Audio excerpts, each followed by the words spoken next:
So let's go ahead and switch over here. You know, if it was a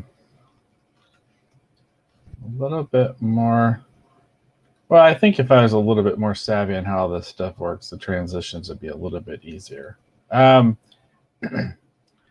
If anyone's keeping notes, I haven't had a chance to just mess with the scanner just yet, but still trying to get to that.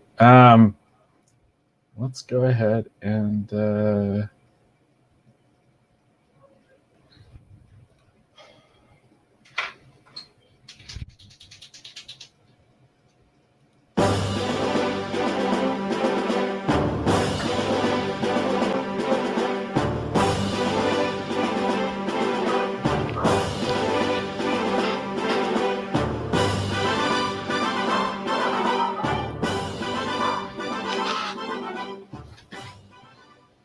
Hail the conquering hero.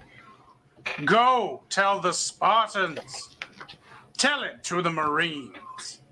Indeed, sequential art and war have always been strange bedfellows.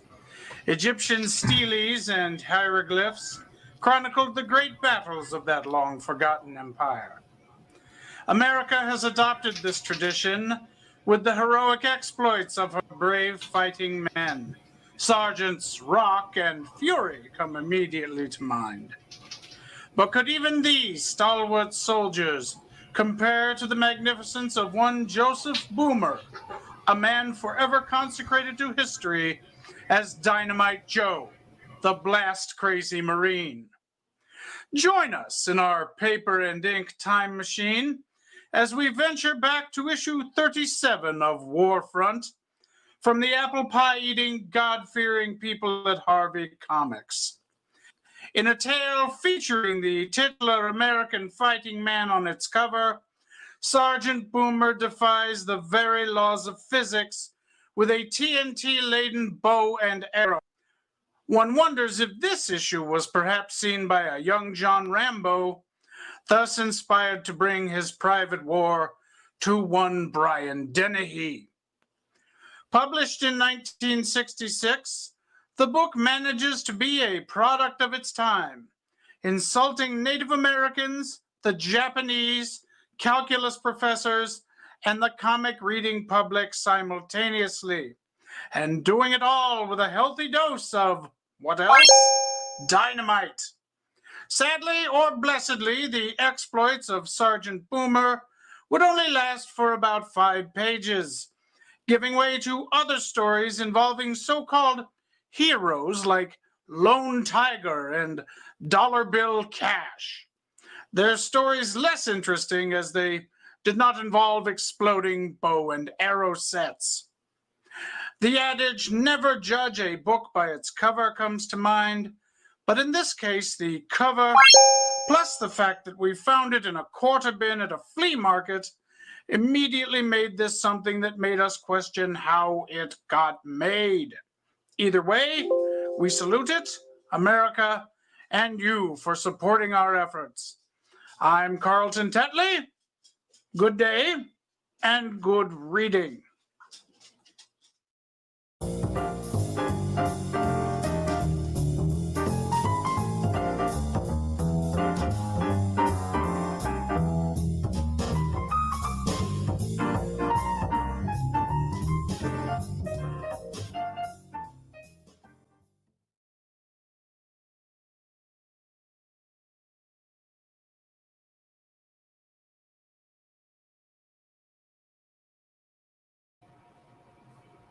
well,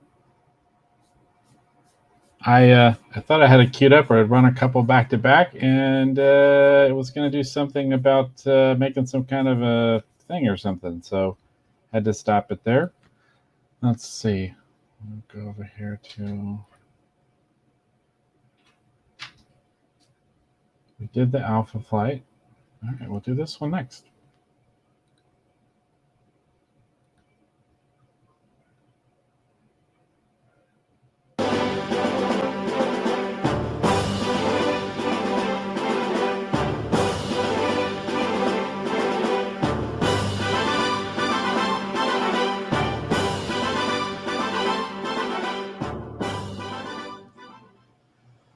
Literary wisdom would have us believe that any great work is only as great as its villain. If there's any truth to it, then perhaps Legion of Superheroes number 268 stands up against Homer's Iliad and Meyer's Breaking Dawn as a truly classic work of literature, worthy of preservation in the world's archives, that all generations may one day know this gentle kiss of literary brilliance. 1980 had begun its cessation into 1981, but not before she yielded this amazing book featuring artwork by two relative unknowns, George Perez on the cover and Steve Ditko on interiors. A pity neither went on to accomplish anything else of note in comics, but I digress. The book stands as one of the most bizarre and most sought-after issues in the lengthy Legion of Superheroes catalog.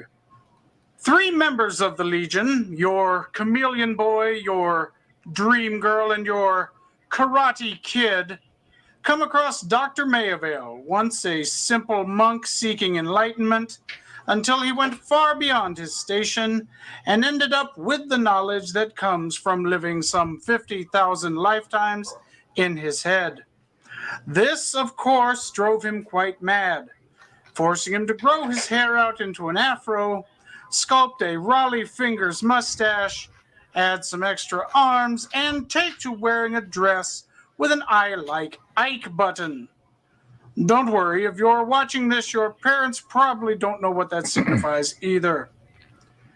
In any event, Ralph Macchio and crew overcome the evil doctor and... What? Beg pardon?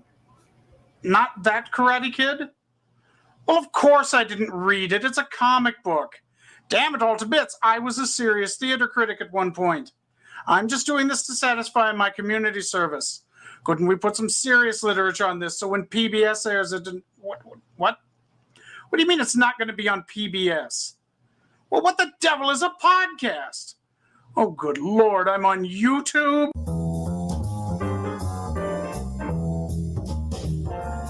No, you have upset the karmic flow. Oh, good Lord, who wrote this dribble? Well, in any event, this is a comic that got made. Why on earth it was made is beyond me, because honestly, I've seen Charmin with more literary merit.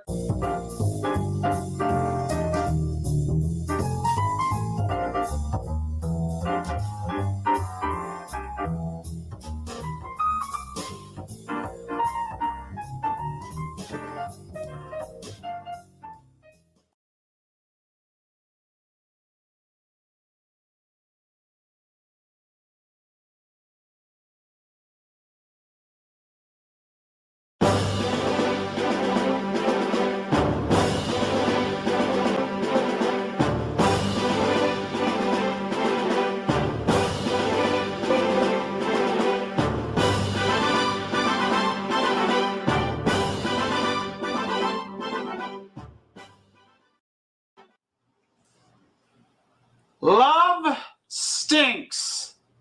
So wrote the late 20th century poet Peter Wolf.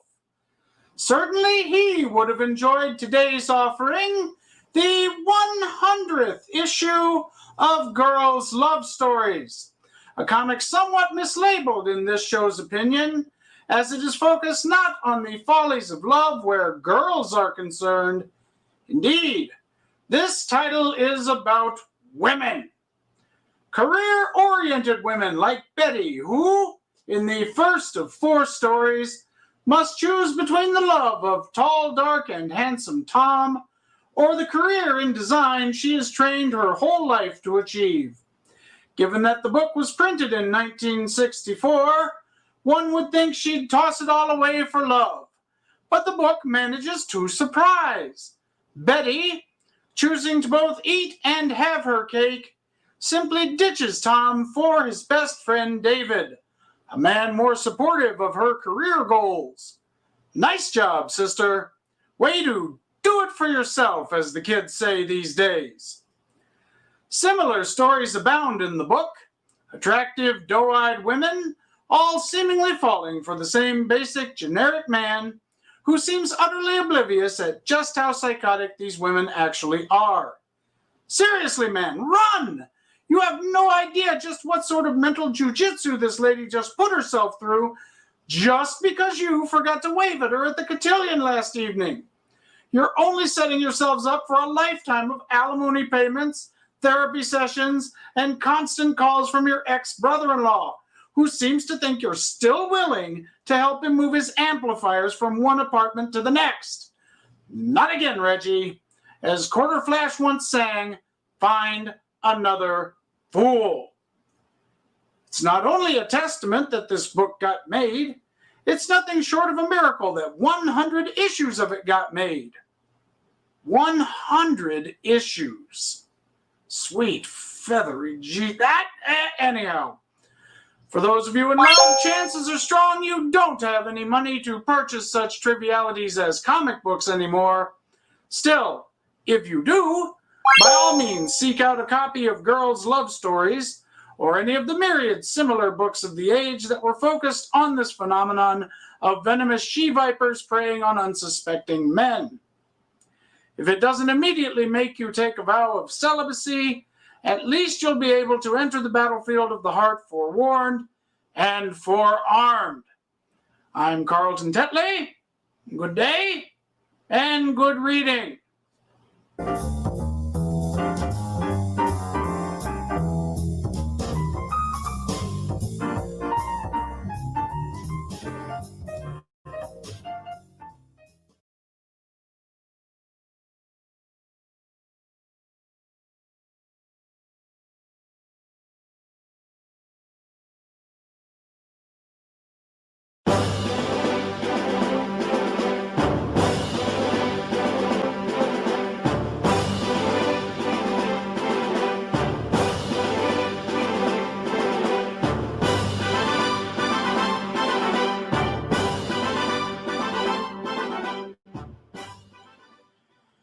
It is the dream of many a comic book writer or artist to have an opportunity to play, however briefly, in the larger sandbox of mainstream comics. The opportunity to bring your own unique style or idea to a proven entity, your Batman, your Spider-Man, can certainly be understood even by the most cynical of creators.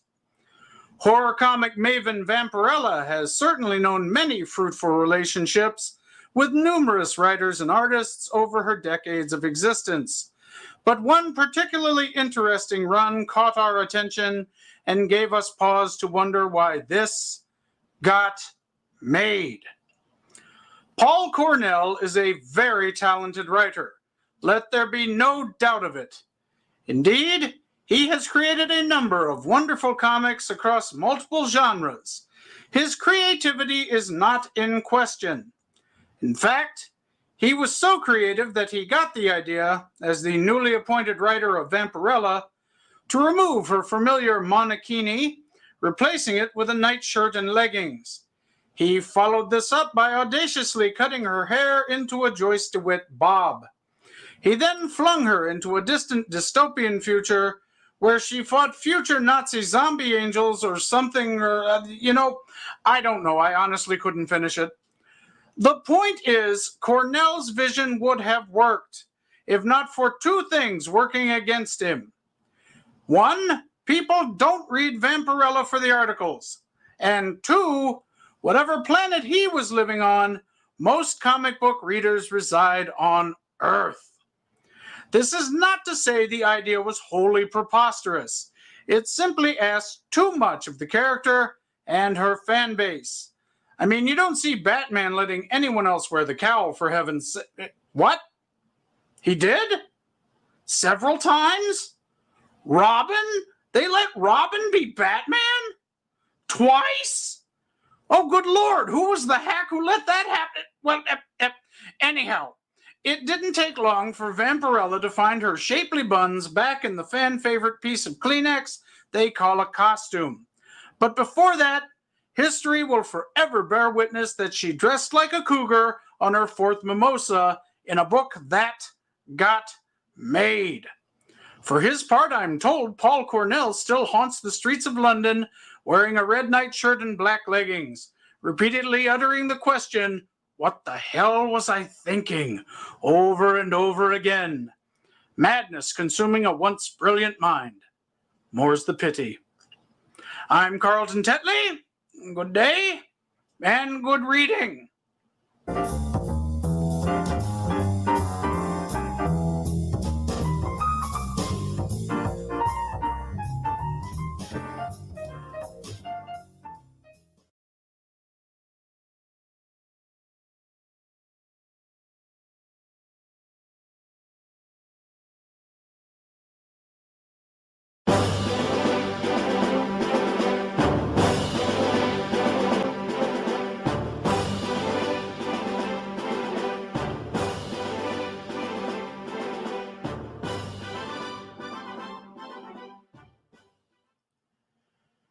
Make no mistake of it, Tommy Shaw saved Styx. Kilroy was here, would have shown up about 3 albums sooner had he not emerged on the scene to bring balance to the force, so to speak.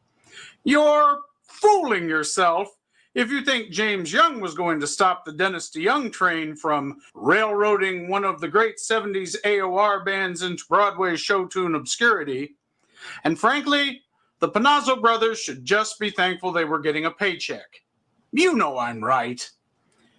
We speak of this important moment in musical history as Tommy Shaw certainly had a fine backup career in front of him as the inspiration for Stormcrest, the titular elf warrior from this episode's focus.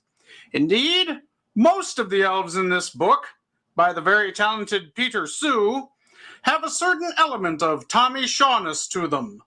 One would be snowblind not to see it, almost as if the guitarist-singer had cloned himself many times over to create a veritable army of Tommy Shaws. The stuff of nightmares, don't you agree? Well, it could have been worse. Imagine an army of Ted Nugents. The horror. The horror. Come sail away with us, though, and enjoy Sue's artwork in the short-lived Adventure Comics line. A true renegade, a blue-collar man of the artistic realm, if you will, Sue's artwork truly stands out among many of the independent press books being made during the late 80s. A best of times, if you will, in comic books' lush history. If you take your fantasy old school with just a hint of daring do, seek these books out. The title pretty much says it all. He's an elf, he's a warrior, and he kind of bears a resemblance to a certain singer partially responsible for the songs High Enough and Mr. Roboto, among his many other crimes against humanity. The backup bonus stories from different artists are equally good and well worth not skipping over. It's a pity these books didn't find an audience or a longer life. Sadder still that we only came across them decades later in a quarter bin. They deserve better. If only someone had said, "Don't let it end this way." Either way, it remains a book that got made, and if you find yourself with too much time on your hands, do yourself a favor and seek it out, babe. I'm Carlton Tetley. Good day and good reading.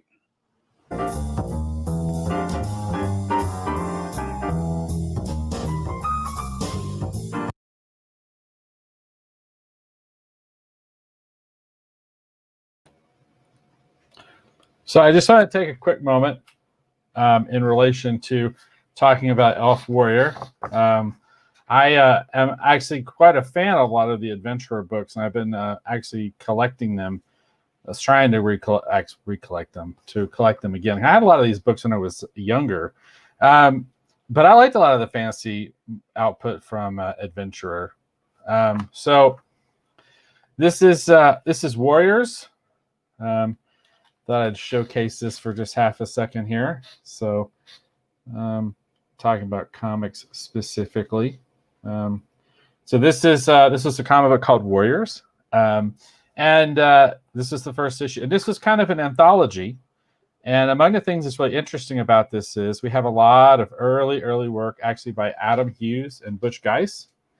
They had another fun series. It's a science fiction series called Star Rangers that Adam Hughes actually did a lot of the artwork for that one. Yeah, I wasn't lying. These books are great. I tried to showcase that. These are really fun comics. And it's interesting too because they're a little bit smaller.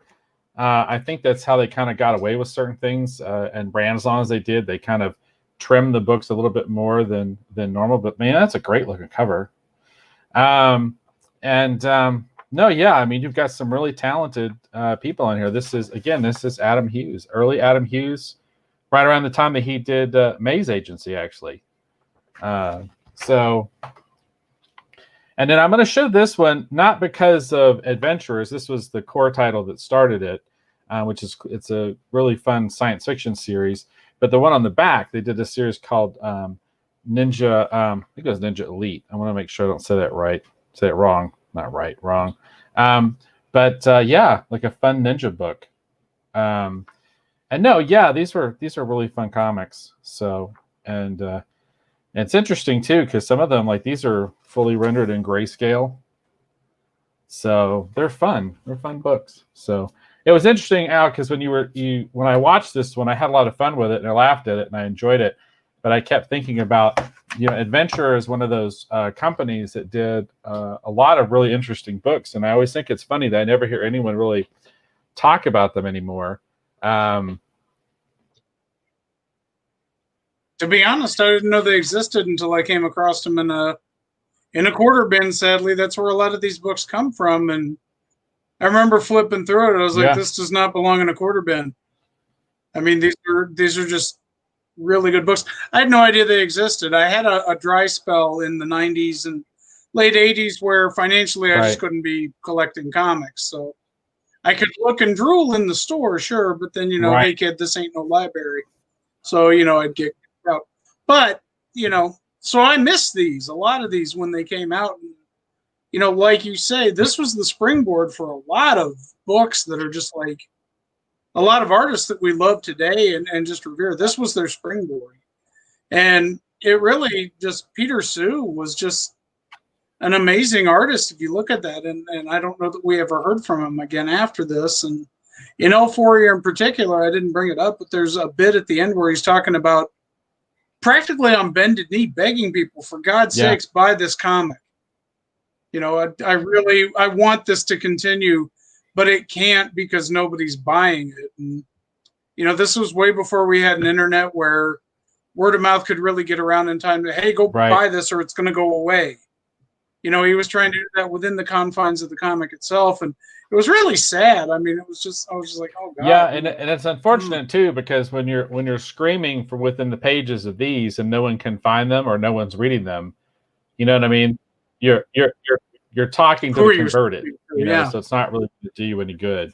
But no, these were a lot of fun books. They had a lot of really great titles they did. I'm in the midst of trying to collect all of the Star Rangers. Wow, that's unfortunate. Check that out. So this is funny. This makes me feel better about myself. So on the back of this, we have Star Rangers. See right there, let me tilt it and light. Star Rangers number 2 on the, hold on, let's get this in camera. I never can figure out the right. So it says Star Rangers number 2, right? It's a promo for that. Really great. This is a painted Dave Dorman cover, by the way. That he was doing all the covers for this series. And then this on the back is also an advertisement for the same book, but if you notice, it says Star Ranges. Star Rangers. It makes me feel better about myself. But this is still a fun series, and it had a lot of really great art. And nobody actually reads these things. It's all about the art. It's true. So, but anyhow, these are fun books. They're not too terribly expensive. You can find them on the internet. The trick is sometimes finding all of them, though. These are, fun relics of another age. So that'd be fun. That's the glory too of dollar bin diving or quarter bin diving is finding, and then you're just like, oh my God, how did I miss this? thank God there's an internet. You can just go out and, okay, let's find some more of this stuff. And unfortunately, it may or may not be a quarter on the internet when you go looking for it. But that's just because some people know what they've got. Right. Very true. So I think we're just going to pick up maybe a little bit more of This Got Made. I just wanted to break that for a second and talk about Elfware because it's actually a pretty fun book. And then, and I think I found my workaround for the scanner. So that's a good thing. That's the important thing. I think I found a workaround for the scanner. So I'm lettering Art's page as we speak. So cool. We're going right to town on that too. All right. Well, there we go. It's all coming together. Coming together. Yeah.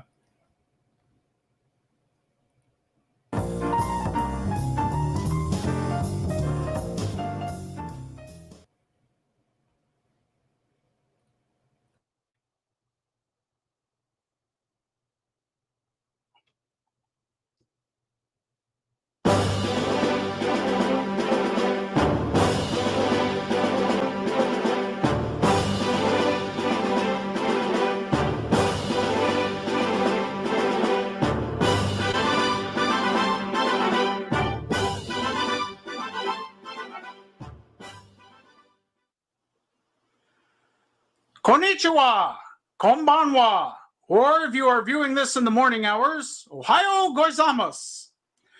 From the first moment Usagi threatened to punish us in the name of the moon, we have been held transfixed with the concept of manga and anime's magical girl trope. Teenage pixies in adorable outfits, looking for love in all the wrong places, kicking ass and taking down names. What isn't there to love? An inspirational role model for young women, or whacking material for older men who should be ashamed of themselves and, frankly, ought to know better? It is not for us to say. The plight of the magical girl generally involves juggling friendship with destroying some ancient mystical evil. But what about a series that covers what happens after the battle is won, and the petticoats, corsets, and tutus are replaced with the drab, ordinary attire of a high school student? Can a magical girl adjust to such a life? Her all-too-real demons not necessarily left behind on the field of battle. What happens, in other words, when a magical girl suffers post-traumatic stress disorder? Most manga credit the writer and the artist on the cover. Often, they're the same person. Magical Girl Spec Ops Asuka caught our attention because its cover showcased a third credit for a military advisor. No doubt brought in to give more credibility to the numerous tactical and campaign-oriented material in the book, but also, perhaps, to speak to what war does to a soldier, even if that soldier dresses in a pleated skirt adorned with cute flouncy ribbons. Take a trip, if you dare, inside the minds of these wayfish warriors and learn that some horrors are not so easily left on the battlefield. There are numerous variations on the magical girl theme in manga and anime, but it is this particular one that made us thankful to say that this got made. Also, gentlemen, should you choose to watch the anime, don't let your wife walk in during episode 12 because there's some really kinky stuff that happens. And look, I'm not kidding. She almost called her attorney. And I digress. I'm Carlton Tetley. Domo arigato. And good reading.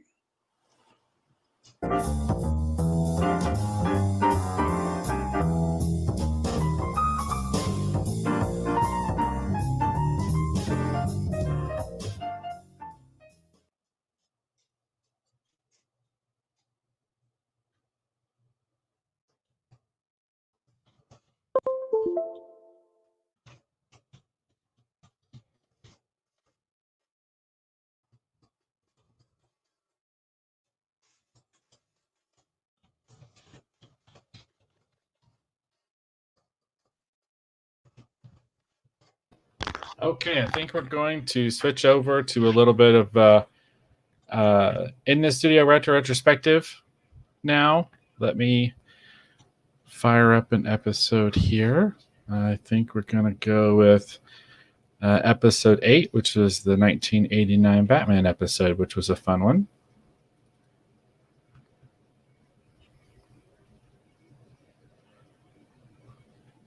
Welcome to In the Studio Retro Retrospective.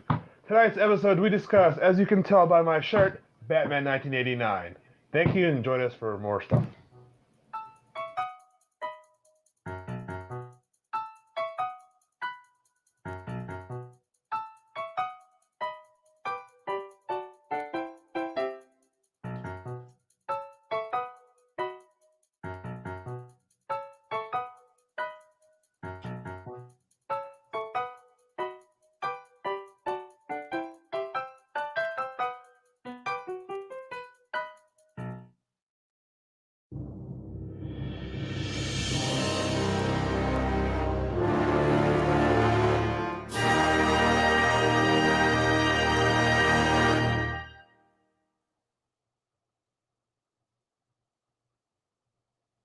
And we're back. Thank you for joining us again. I'm your host, the Janimal, and your other host is the man, the myth, the legend, Dave Beatty.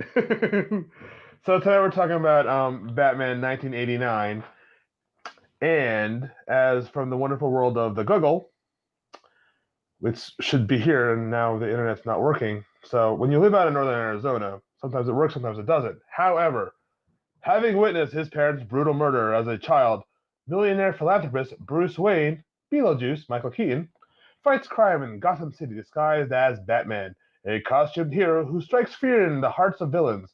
But when a deformed madman who calls himself the Joker, played by Jack Nicholson, seizes control of Gotham's criminal underworld, Batman must face his most ruthless nemesis ever, while protecting both his identity and his love interest, reporter Vicky Vale, Kim Basinger. So, because this holds a special place in your heart, how did you hear about this movie? I actually heard about this movie in the football locker room at Millington Central High School. Okay. One of the assistant managers on the football team, who was at that time not my best friend, who became my best friend, his name was Patrick Whitney, had for some reason a copy of Comic Scene magazine. It was actually the first copy of Comic Scene magazine I ever remember seeing. I don't know why we were passing that around the football locker room and not something else. But anyhow, that's basically what he had, and he'd gotten it from someone, and he was excited about this Batman movie. And I was offended as a diehard comic book Batman fan that some person I barely knew was all excited about some movie that I hadn't heard about. So I took a look at the article. It had a couple of photos. It was early on in the production.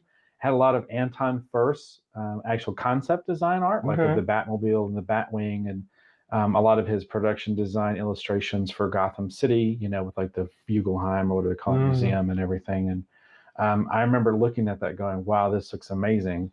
And I was like, oh, wow, why do I not know about this? And so it kind of started me on this kind of crusade to learn about this Batman movie that apparently I didn't know anything about. And in the process of that, it led me to a lot of strange places like, People Magazine and the National Enquirer. You're going a whole other way. Oh, no. Oh, no, because the National Enquirer, people were really upset about Michael Keaton being Batman. Yes, I thought and that. There was a huge controversy because I guess at one point there was supposed to be a love scene between Batman and Vicky Vale. And so there was this huge write-up in National Enquirer of Bat Scandal and all. And I have all these crazy newspaper clippings from that time, including like a lot of stuff talking about Prince doing the music. And so, but no, yeah, I mean, Batman 1989 is one of my favorite movies of all time. Do you remember where you watched it? Where did I watch? Yes, I do remember how I watched it. So here's another story. So on the radio, FM 100, they were doing a sort of a bunch of promotions for the film. They had the Batman on regular rotation.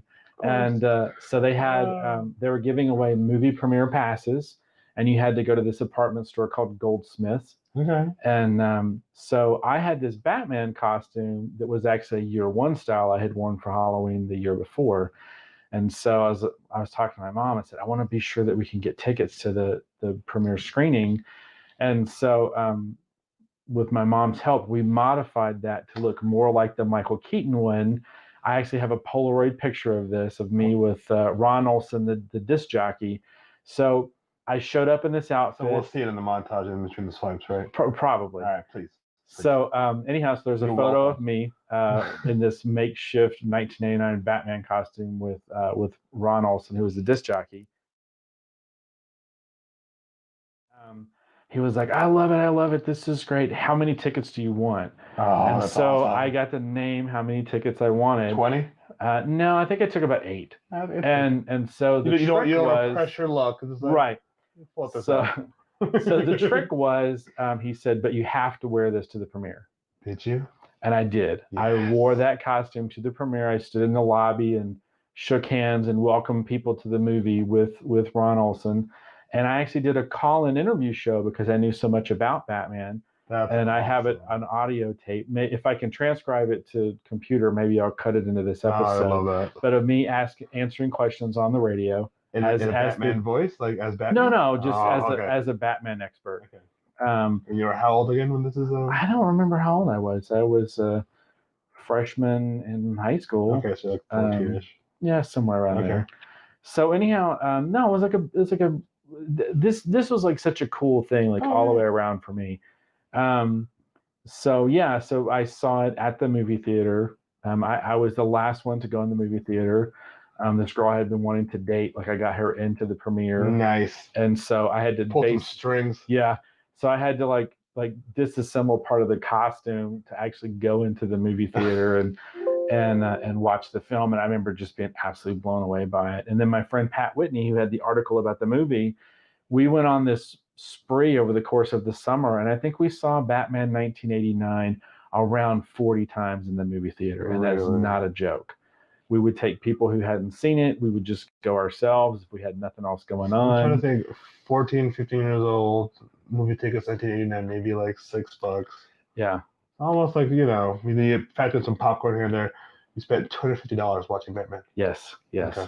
And loved every minute of it. Gotcha. So you're welcome, Tim Burton. That's full residual. That's all, Dave. There you go. So, but that's just part of my story with this film, because eventually what ended up happening was there was a guy who there was 2 people who talked to me that same day as we were leaving. One of them was a stripper who wanted to do a Batman and Robin routine with this guy that was his partner, I guess. I don't know. And so they were asking how I made the costume.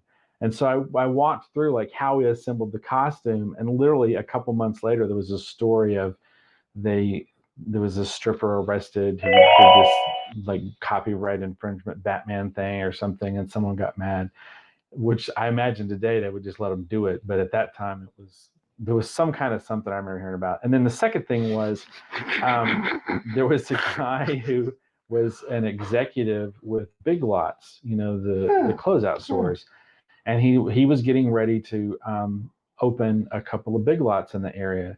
And he's like, hey, would you be willing to maybe wear this Batman outfit and come out and be the Batman for the day? Did it happen?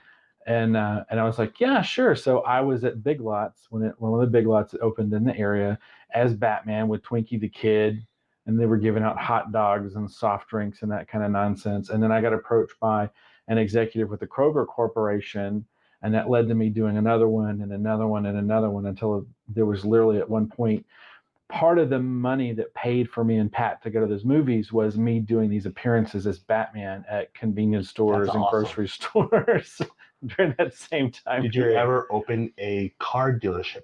No. Car wash? No. I didn't do a car wash. I didn't do a car dealership. But what I did do over time is I actually upgraded my costume. I'd have new pieces. Yeah. And so I'd have more accurate pieces either made, or there was a couple of items I'd purchased. How old are we? We're still in high school? Still about that same age, because this all happened within that 1 year. That's a good summer. Yeah. And then over time, like when Batman Returns and whatever came out, Batman Forever, whatever these other movies would come out, I would pull the costume out, dust it off, and then I would do a few public appearances. Did you have like a wall that would slide open and then they would like No, but the coolest thing we ever did is go on. As Batman Forever came out, I got a group together and we actually did a Qzar, which was a version of laser tag. Yeah. And they actually had smoke like in the arena area. And so we had intro music as we all came out and they had the smoke.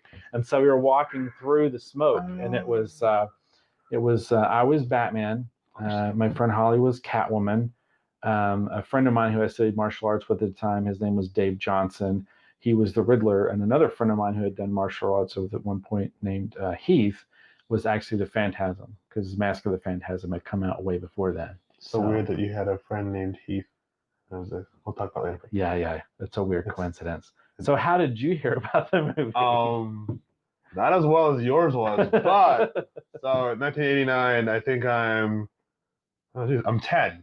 So I'm 10 years old, and I guess I just heard that there's a Batman movie coming out, and it was the guy from Gung Ho was going to be in it, or Beetlejuice, because I probably had seen Beetlejuice, and I watched it. I think it was like it was I think my first midnight showing, and I watched it with my dad. Took my brother Dennis and I to Hoboken Cinemas, because I'm from New Jersey, and we stood in this long line. And it's probably, and this is the theater where you could walk. They used to have, one ticket was a double billing, but this is just for Batman. And I remember, people were selling the knockoff like Batman medallion, like like leather. Knockoff Batman. Yeah, those I wanted one so bad. I never had Batman shaved into. I don't think I had Batman ever shaved into my head, but yeah, I remember we watched it at Hoboken Cinemas. It was in an evening.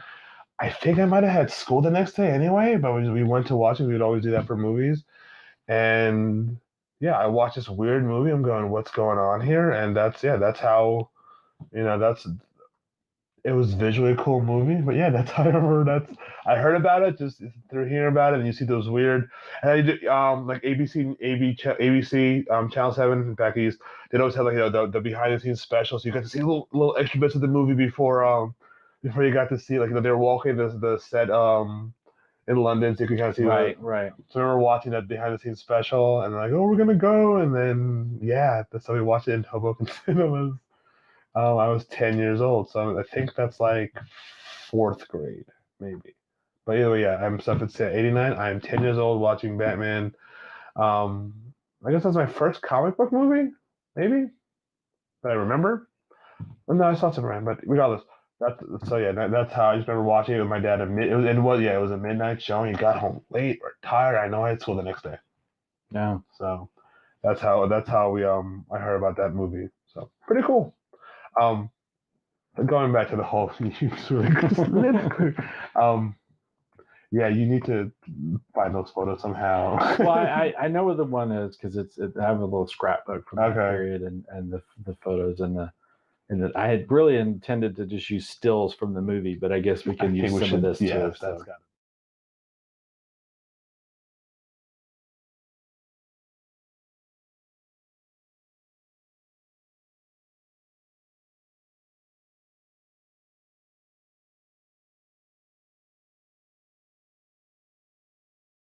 What are your thoughts about Batman 1989 today?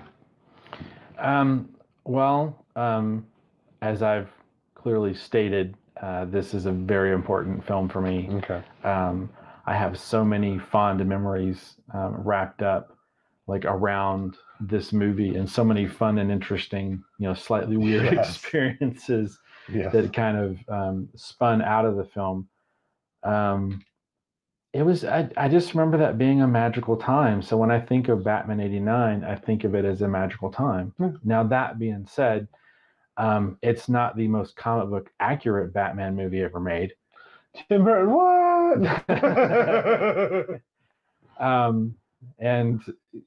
But the thing about the movie that to me still holds up. What?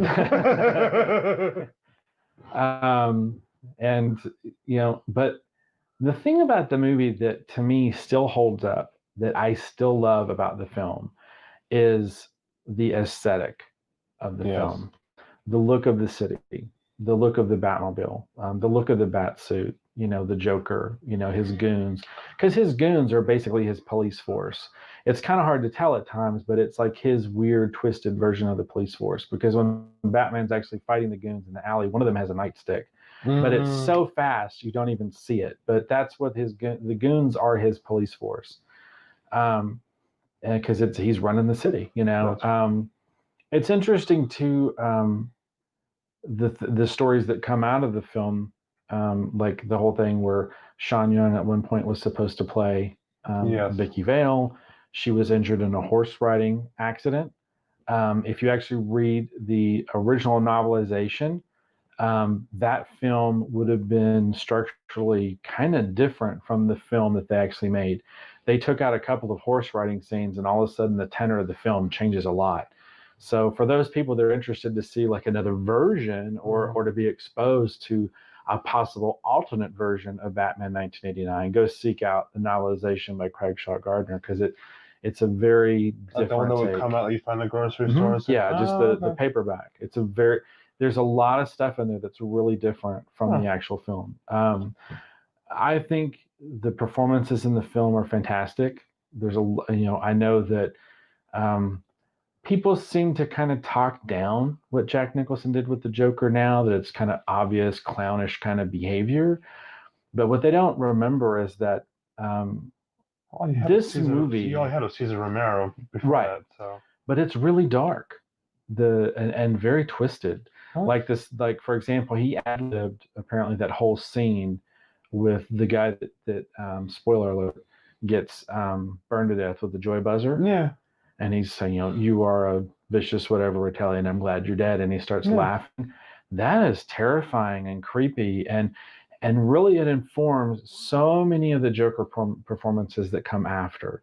Because this movie inspired Batman the Animated Series in a lot of ways. There's a lot of things they took that helped shape Batman the Animated Series. There's a lot of things they wanted to do in the animated series that's more comic book accurate, but without this film, it would not have I don't know if they would have been allowed to do all the comic book accurate things that they did, because this film not only set a tone for Batman that still carries over to this day, it set a tone for superhero films that is still basically, I think, carrying over to this day. And the one thing that's lost from this film that I think sometimes is kind of sad is the fantastical world building that happens in this movie.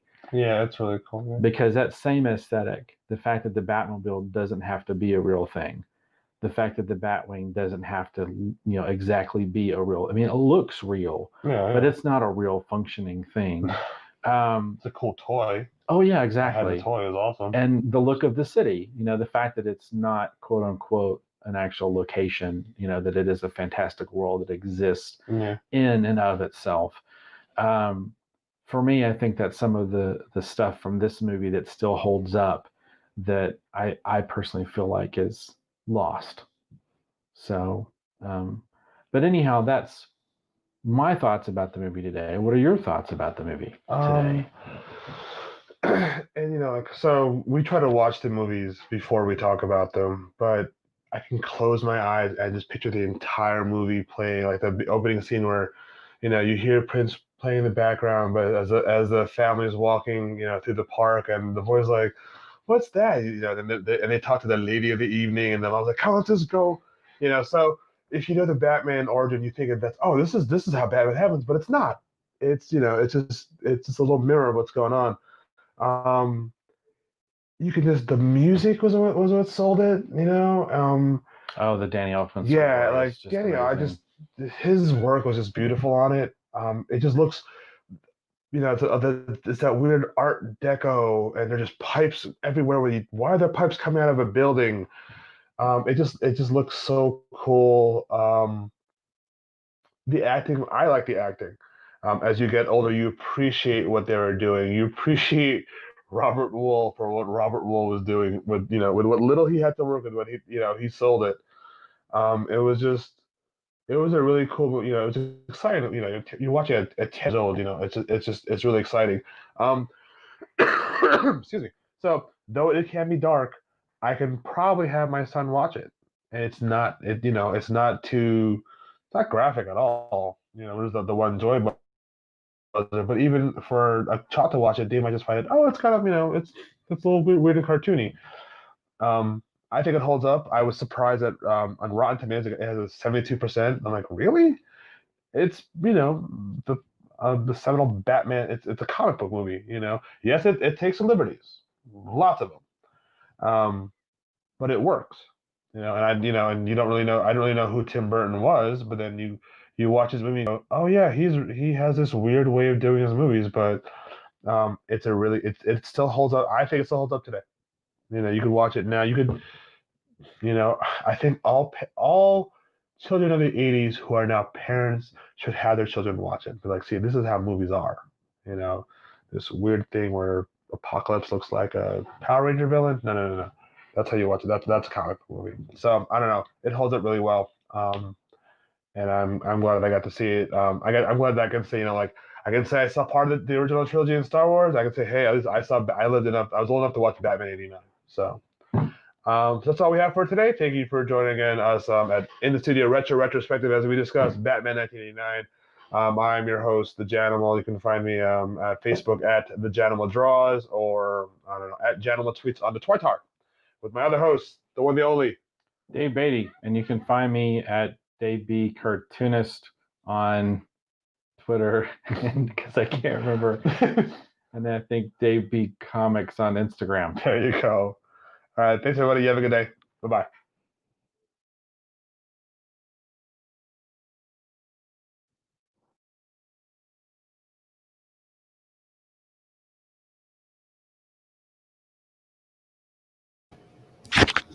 Okay, so that was again one of the older In the Studio Retro Retrospective episodes.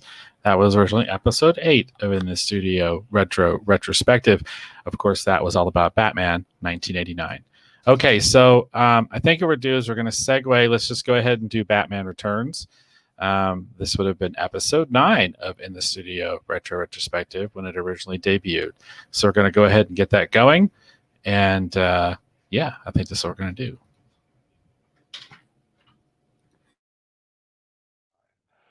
Welcome to In the Studio Retrospective.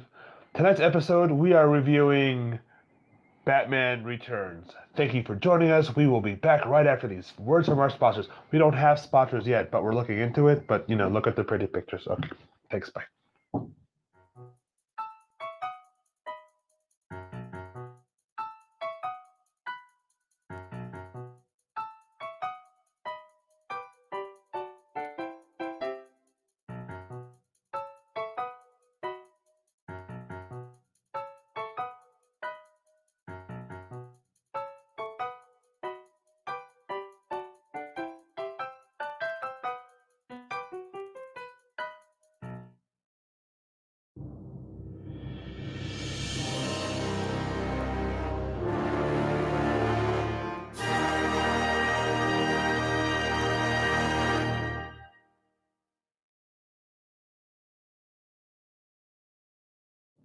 And welcome back to In the Studio Retro Retrospective. I am your host, The Janimal, and this is my other host, Dave Beatty.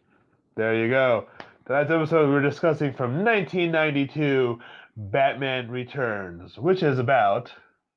Oh, yeah, there's no synopsis on this. Set in the 1940s. I'm sorry. It'll make sense once you watch the other episodes. Yeah. Okay. Anyhow, no, actually, this doesn't have a synopsis on it, so I'm going to attempt to make one up, like on the spot from my brain. Basically, the Batman Returns in this movie.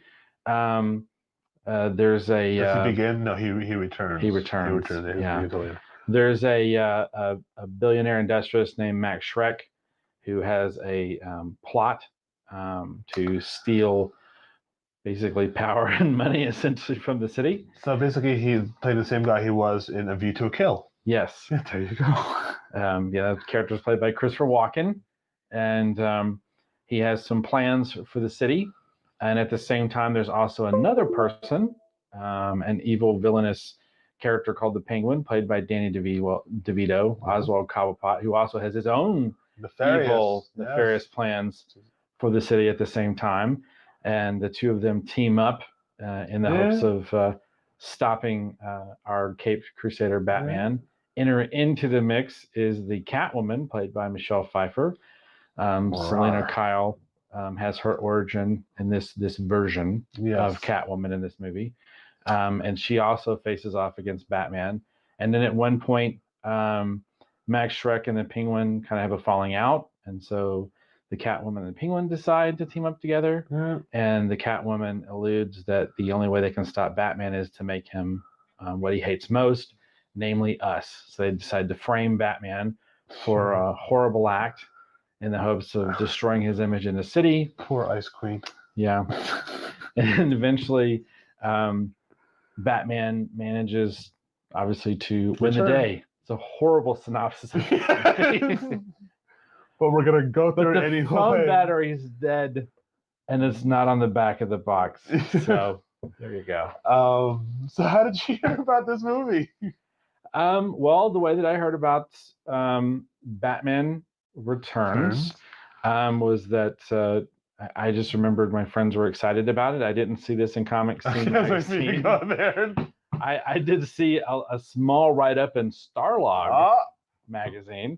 But then my friends were really excited about the movie. We just, I don't know how we really knew about it. But man, somebody's texting the hell out of somebody. Yeah, I'm sorry. Anyhow, yeah, we shouldn't have the phones on while we're doing this. I thought your battery was dying. No, it's charging. Now we're literally, Jan's literally checking his phone in the middle of an episode.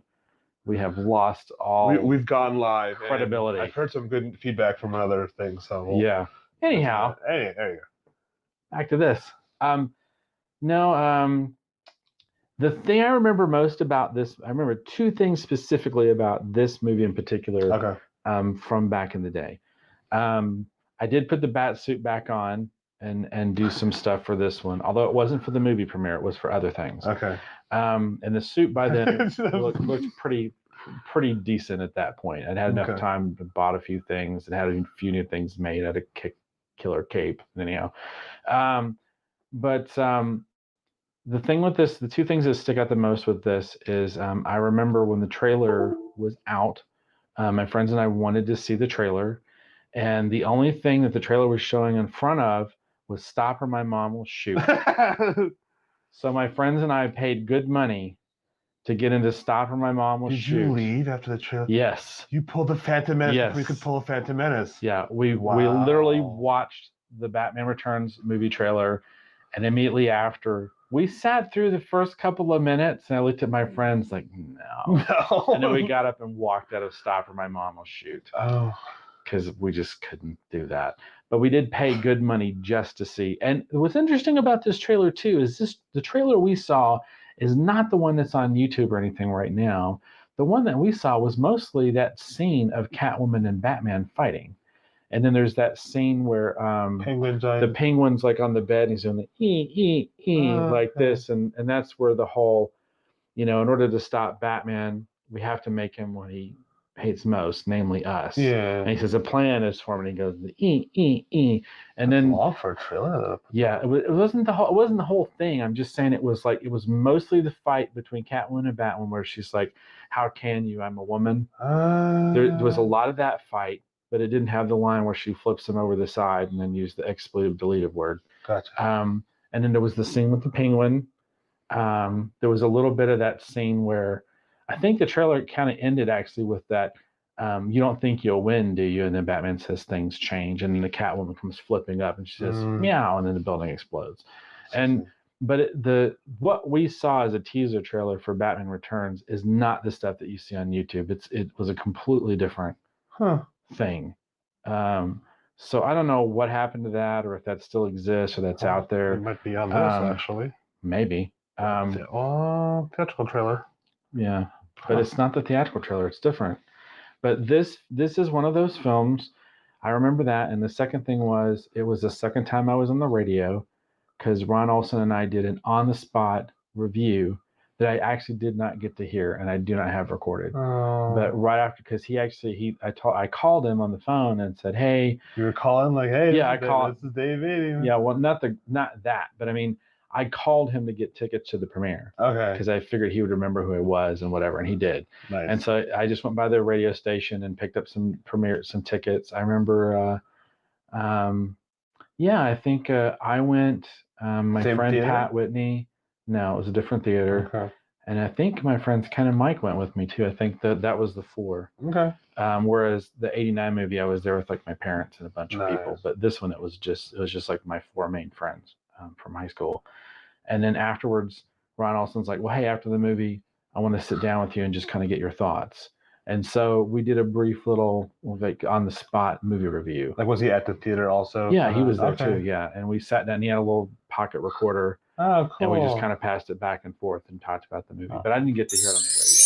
But I just remember recording the review. So. And was it a favorable review at the time? At the time, it was probably a favorable review. Okay.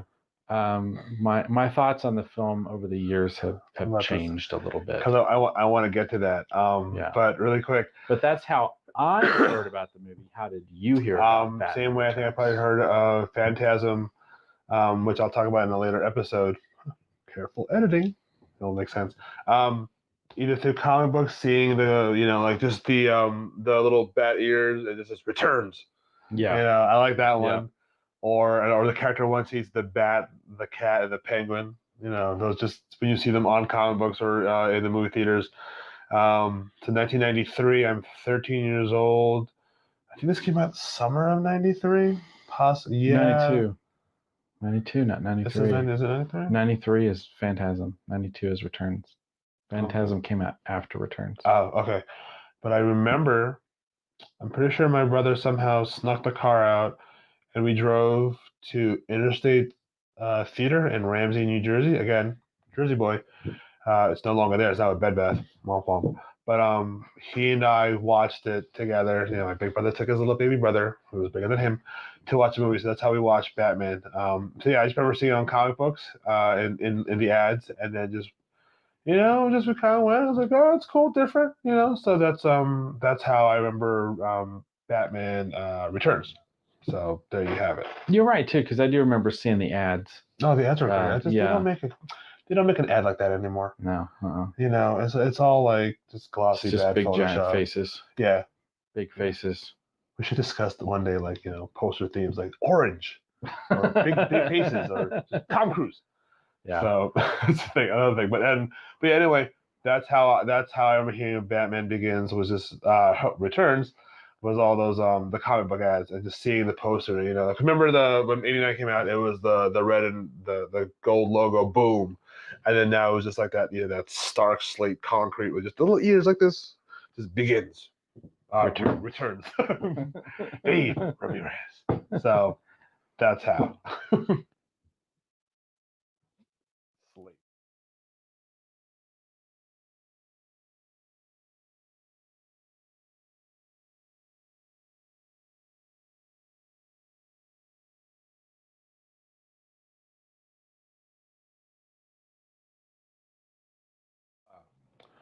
So I want to hear this this opinion that you have. So this movie came out in '92. It is now 2016. In case people forgot what year it was. What are your thoughts about this movie now?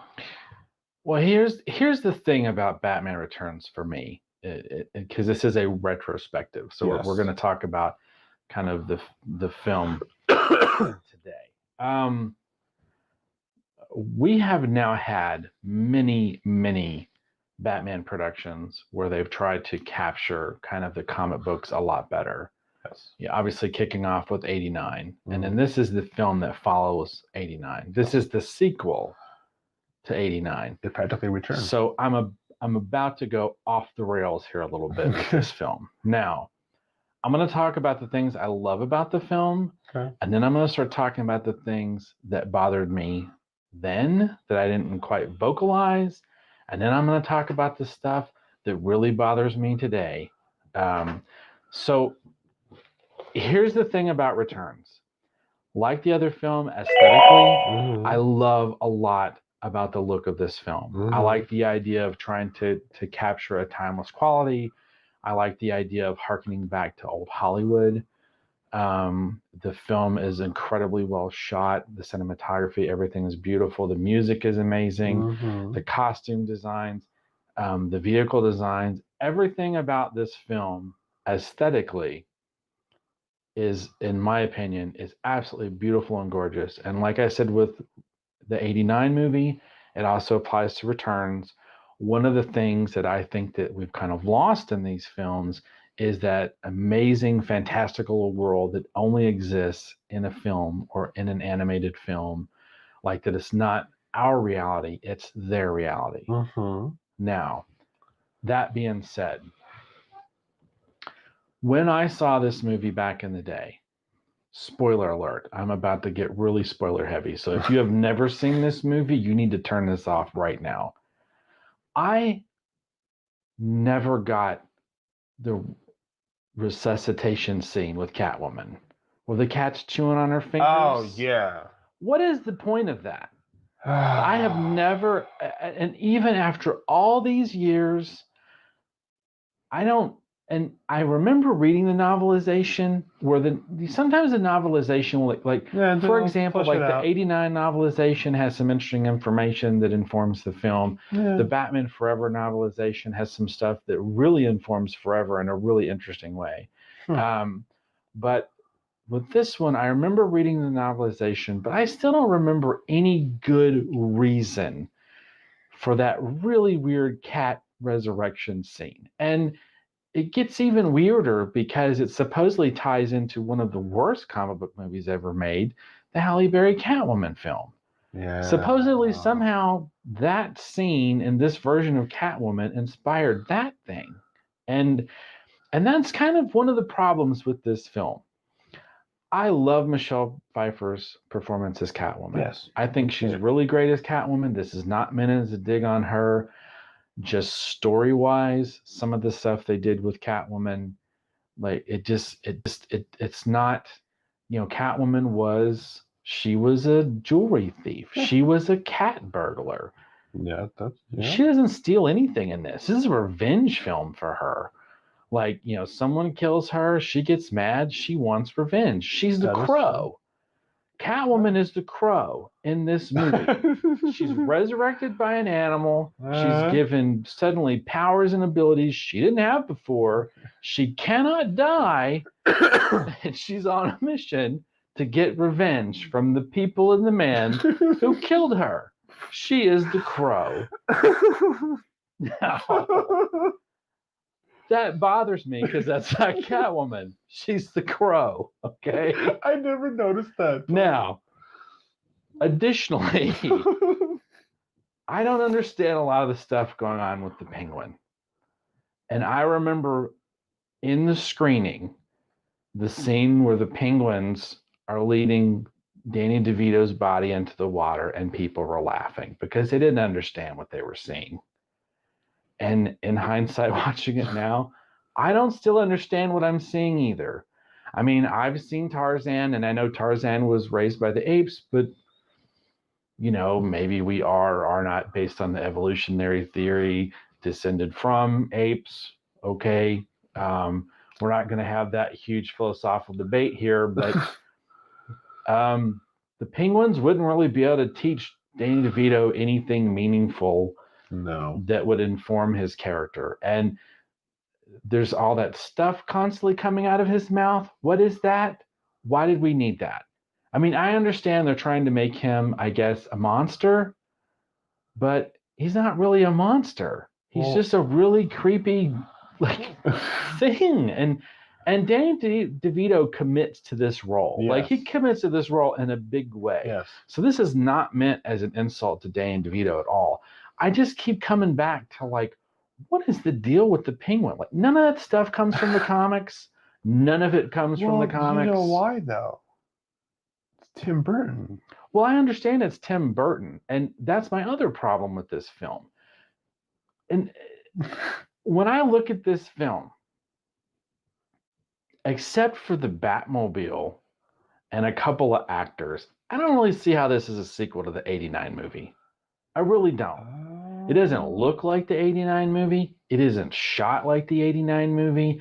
The city looks completely different. The Batsuit's completely different. Oh, well. I mean, and not only that, the tone of this film is pretty different.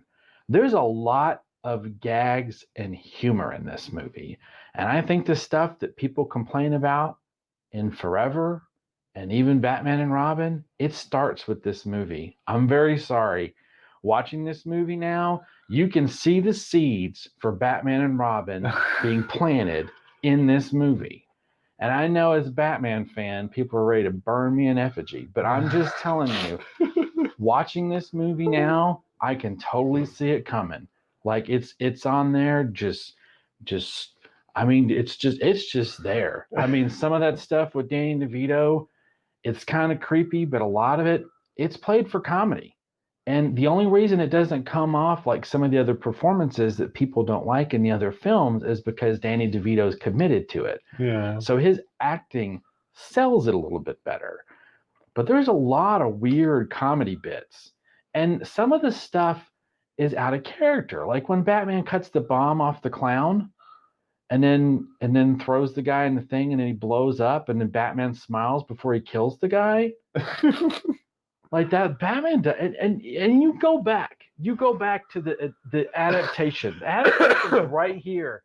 He cuts the bomb off the dude and he throws the bomb in the sewer so no one gets hurt. He doesn't kill the guy.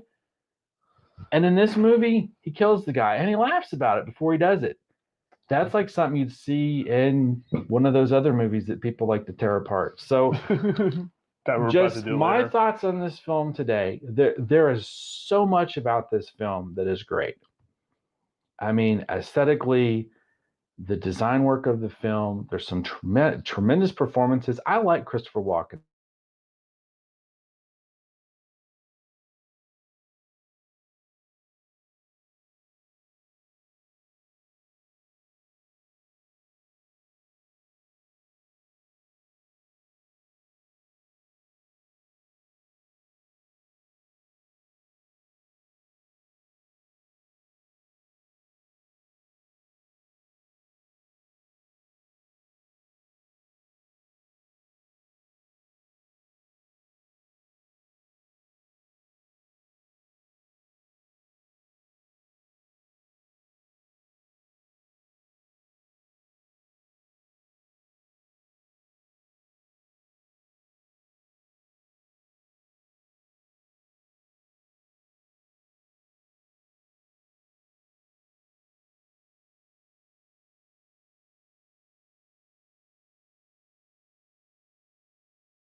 Okay. All right. Okay. Is everyone on there? All right. Now, were you locked off?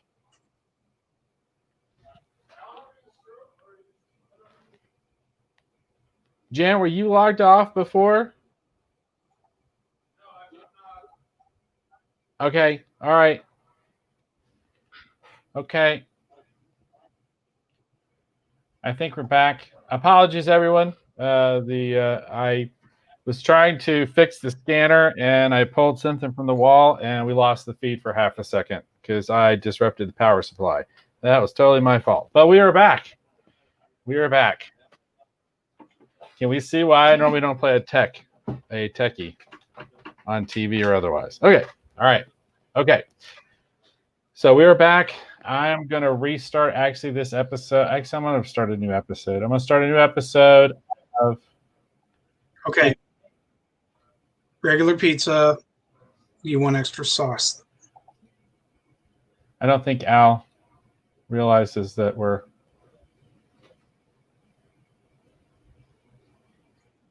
What happened? What are you talking about? Hey, Al. Al. Yeah. Hey. So. Hold on. Oh, I'm not muted. We're ordering pizza. Yeah, I just want to let you know that you're not muted and your camera's on. So, because you were starting to order pizza. Okay. So. It's very important. You have to feed yourself. You have to feed yourself. It's important. I'm not sharing my screen, so y'all don't get to see what. All right. All right. So I'm going incommunicado for a minute here. All righty.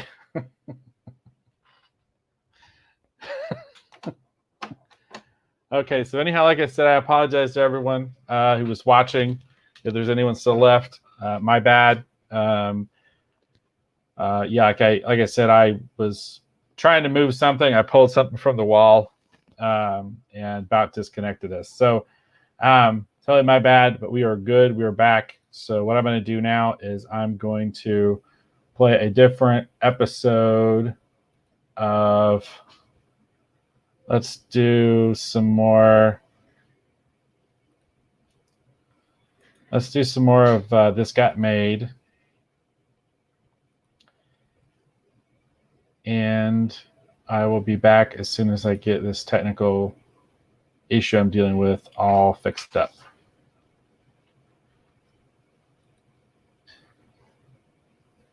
And we are going to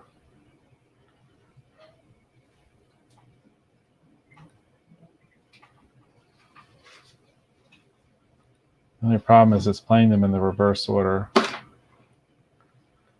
So let's get this over here on the screen. Come on. Come on.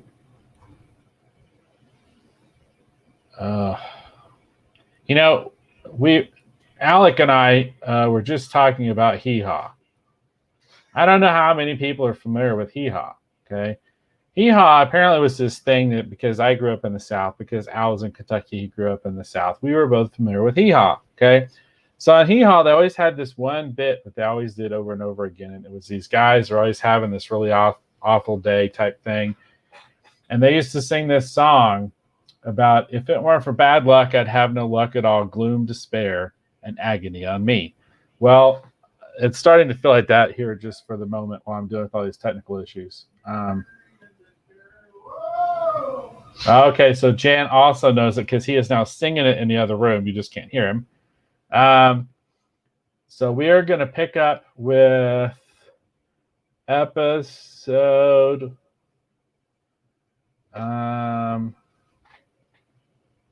We did Ocelot. So yeah, we're going to do episodes 9 and 10 of This Got Made.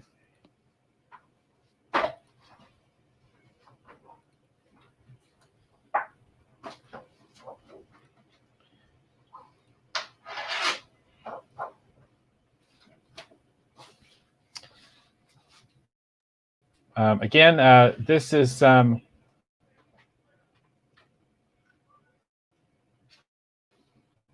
where is This Got Made is Al's YouTube show that he does. It's really, I think it's really funny, very entertaining. If you haven't seen it before, we're going to show a couple episodes of that here. If you missed the other ones, obviously you can go catch it on YouTube. We're going to run a couple more of those here real quick while I try to finish setting up this thing that I had to move where I almost unhooked this from the internet. So here we go.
My bad. Sorry.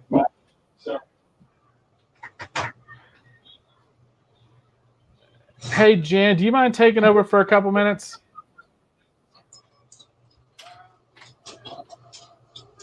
Okay, thank you.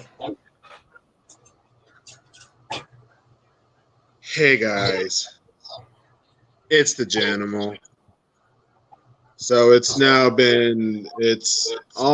entering 7 hours live. This is the view from my neck of the woods right now. So let's see. Well, hold on, I'm gonna put this camera back so you can see my beautiful mug. Sorry, kids, it's me. All right.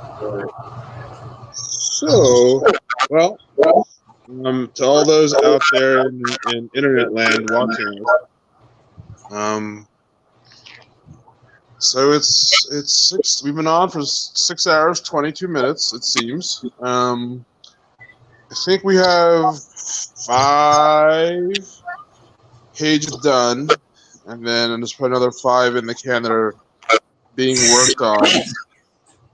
So that's not bad. That's probably where you'd be at if you were working in a group. If you've never done this before, it's a very interesting process. You want to learn how to draw. You draw fast. You try to work off what you've been given and make it work.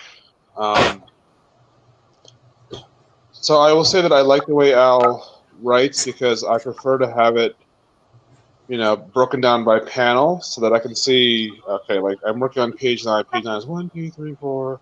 Page 9 is 5 panels, and with each panel, there's a description of the panel and what dialogue is going to be there. I love the fact that Al can just letter over digitally, so we can just draw it, and then he'll just drop his text where he needs to, and we'll make sure that we don't lose anything when we have to do it. So that's good. Yeah, I mean it's things. What do we have? We've got a lot of snacks. It's as if a 10-year-old was given $100 bill and said, "Go for it."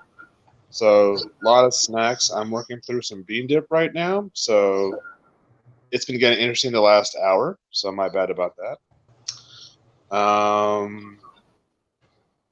Yeah, the sun has set. The temperature has cooled off, so that's kind of great.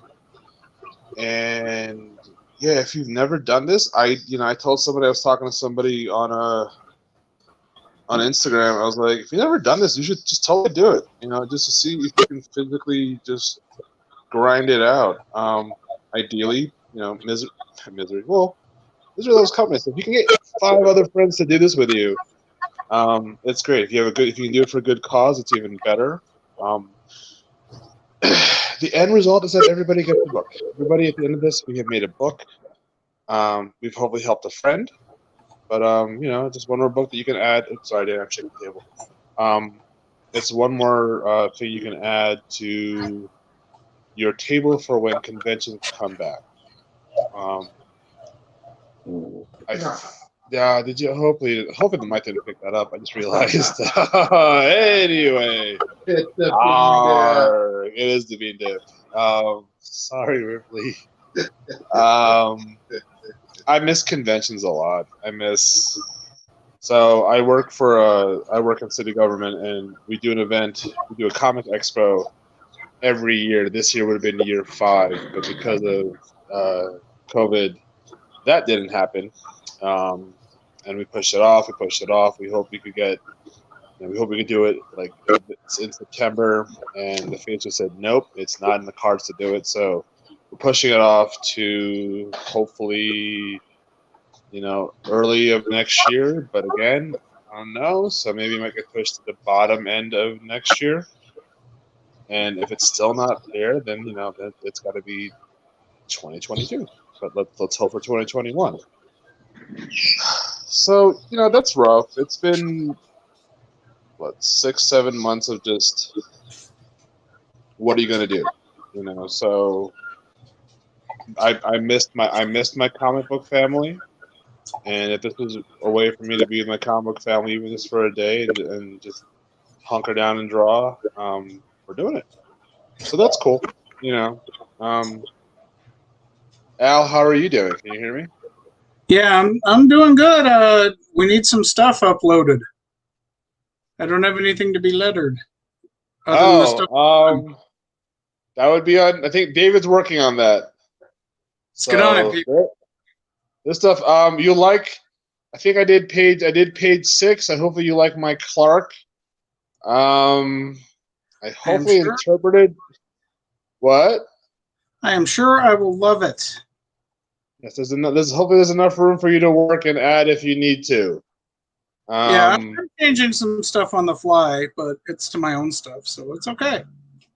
Right. But we have 2 pages down. 2 pages are now complete. Really? Yep. Oh, cool. I want to see, but how? I can maybe share it. Hold on. Let me. Scanner is working. Okay, scanner is working. We have a scanner. I would like to report to everybody who was listening earlier. We did order pizza. That's good. Okay, We're good to go there. Hold on. Let me see if I can open something. Let's see. We'll get everybody started with this nice little Art Gecko page here. Yeah. So I'm going to share my screen. I'm going to try it. Let's see. I'm going to go check the chat to see what the chat is saying, just so I know. Here we go. Okay. Can you guys see what is on the screen right now? Because I don't know if you can or not. Art, if you can read me, I'm going to tell you to do 13. So hold on.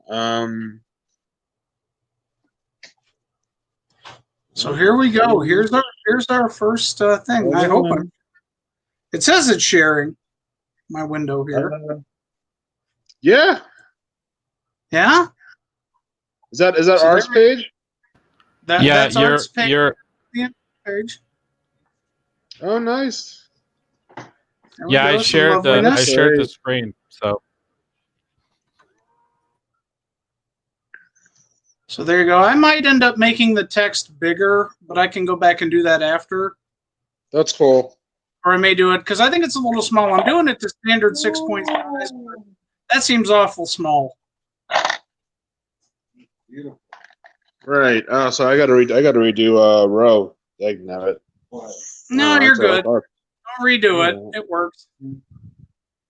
There are no redos. Here on there longer. But you've got that long tooth right there. We can clean it. We're doing it live. All right. I can note that Art is page 13. So he's on his 3rd. I'm on my 3rd. I'm on my 2nd. Yeah, but yours is a lot going on in your 2nd. I've misplaced my pencil, so that's gonna. Fudge. Where did it go? Okay, I'll figure that out in a sec. But that's okay. I have a request. Yes. Can we just put page numbers? Yeah. This is page. That's Danny. That's page 2, right? 2? Yes. So yours is 1. This is 2. No, I was 3. You were 3. Art is 1. Okay. That's 2. So 2. So I've got 2. All right. Let's look at what page. Because I've got them scanned, but I want to make sure I name them. Right. Well, the writer will know when he gets it. Yeah. All right. I'm going to put 7 right here where it says issue 7. I have 9. I have to find my pencil. We can look at. Al, I like your beard. Drawn by yours truly. It's a good beard. It took me a while. I've got a thing going where I will not shave or cut my hair until we have a vaccine for this thing. Oh, so it could be Alan Moore. It could be a while. Yeah, he does look like it. I do look a lot like a fat Alan Moore, yes. So I don't know if you can see what I'm sharing now. This is another page that we got. 3. Okay, so we're looking at. I did 3 and 6. 2, 3. 6. 6, yeah. Okay, all right, got it. Yeah. Thank you. Let's see. I'm enjoying Danny's Danny. I'm enjoying Danny's ass. I mean Burrow. Sorry. Yeah. You can call it Right. It's still correct. So how are you doing, Al? Just being like a man on an island, so to speak. Whereas there's like all by myself. Yeah. Don't wanna be. Yeah, my wife's there, so I'm not totally alone. It's not that blissful. I planned on sleeping on the couch anyway tonight. So hey, there you go. No, it's good. I wish I could be up there with you guys, but it's of anybody. I think D is the only person less healthy than me at the moment. So I'm probably there with you, but I may not to get up there. So I have to run everything by the missus, and she's like, I really don't want you going up there. We know how you guys get up there. Here it is. Well, but it's all good. I'm happy I was able to participate virtually this way. So I like that this is it's a cool. I've always wanted to have it documented some way, and so yeah, this is a fun way to do it. It's a pandemic, but hey, so we can actually do this for 24 hours straight. So that's interesting. Yeah.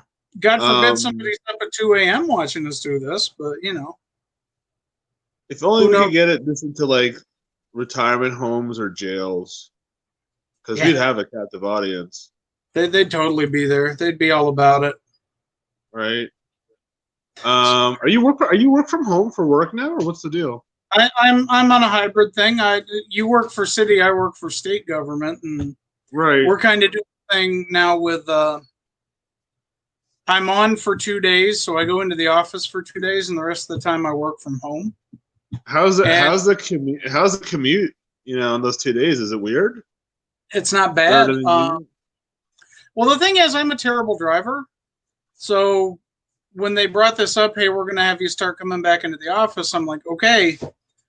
I take light rail in, or I take the bus in. I don't drive because I'm bad at it, and that kind of put a little bit of a I don't know, because I don't know if we want him getting on the light rail, and then coming to the office, because God only knows. You can, before there was ever a quarantine, you could pick up something on the light rail, right?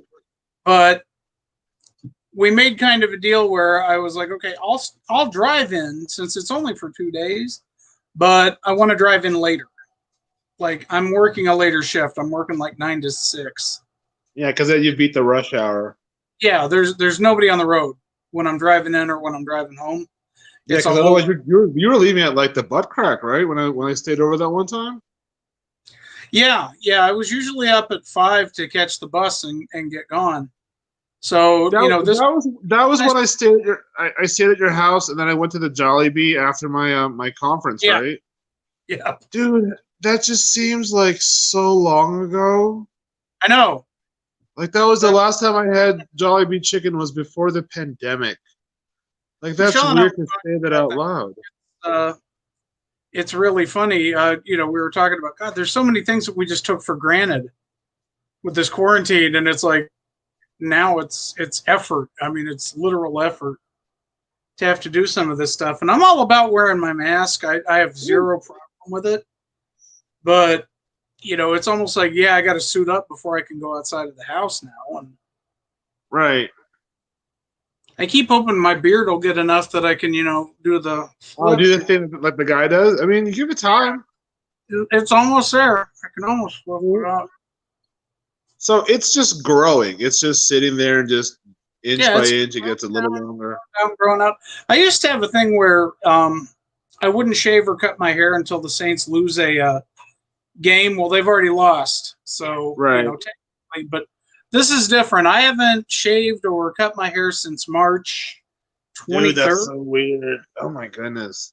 Yeah, I haven't done anything. So I'm seeing how long I can tolerate it, or how long my job can tolerate it. Because I'm sure eventually they're going to be like, "You look like a transient, Al. You've got to do." Yeah. Something. What did Oh, really quick, if anybody has drawn the teleportation pads or burrows, Art needs to know. Just sharing that really quick. I have not. I'm just using a platform that everybody's standing on. Yeah, keep it simple, guys. Don't go crazy over this. Keep it simple. Right. So we do have a live comment, but I don't know what it's referencing. Hugh M says perhaps it is Pikachu Piku something. I don't know what that means. Hugh, that's a very good possibility. We'll definitely look into that for next year's meeting. So there's that. So Al, so when you came back to work and work saw you, did they call security before they knew it was you? I did. This is a true story. Scare the hell out of one of my coworkers who hadn't seen me. Right. Since March, I rounded a corner. She didn't have a clue who I was, and she literally screamed like Shaggy in Scooby-Doo, just complete shriek of terror and fright. The other thing that was funny, and I wrote about this on my Facebook account, was when I went out to get my lunch, I didn't take anything, so I had to go get something. So I went up to Subway, and I'm bopping out to Subway, and this was like my hair for some reason just decided to go total scraggly, even though I have my crazy top knot thing going and my beard's all spread out and I got a mask on. And I must have looked just pissed about something, but I noticed, if you ever have been to downtown Phoenix, a lot of homeless people, a lot of God bless them, just people who have been out in the sun too long. They're a little crazy. And they were all giving me a wide berth. It was it was pretty funny. They were like, I may think an Oreo should be president, but I'm not going to screw with that guy. He looks like he's got real problems. I'm not too sure. Have you had small animals try to nest in the beard yet? Is that at what point did that happen? Not yet. The creepiest thing was one time one of my cats started licking the beard, and I was like, "We're not going here. No, this is wrong. It's not a kitty." Yeah, I've always wondered how long I could actually grow this thing, so I'm gonna find out. I mean, I'm with you on the journey right now. I'm like, because it looks good on you. It's a nice look. I'm not gonna deny it. Are you gonna adjust from that, or just go natural? Yeah. The only problem is, the only thing that I do allow myself to trim is mustache, because this thing will go right down in my mouth if I don't. Right. You got to groom that. But I'm letting everything else just kind of go wherever God decides to let it go. And when you wear a mask, is it like a woman in Brazil, at the beach? Because it's amazing. It is. There's just hair everywhere outside of it. God. You got my wife gone with that one. I know. I miss Michelle. Yeah. Well, she just said, I'm never going to look at your face the same way again. It's going to look like that one from the Black Crowes Amorica album, if that's an obscure reference for you. Just sing the girl from Ipanema when you walk in. When you walk into the room. Let me see the top knot in the back. What's that look? What are you working with in the back? I don't know if I can. Dude, look at that. That's totally. It's not that long, really. It hasn't gotten too bad yet. No, but that's looking. I mean, can you take it down for me? I'm not quite to Terry Silver from Karate Kid 3 levels yet. My hope is to get there someday. But yeah, it's decently, There one day you'd be like the guy who I would go to in high school and be like, "Hey, man, what's going on? Can you help me?" Cheap Trick tickets, man. You need Cheap Trick tickets? I got Cheap Trick tickets for you. Yeah, you're set for Halloween. Yeah. Just hold aside. My plan for Halloween was to go as Matt Patricia, which nobody watches football, so nobody knows who I'm talking about.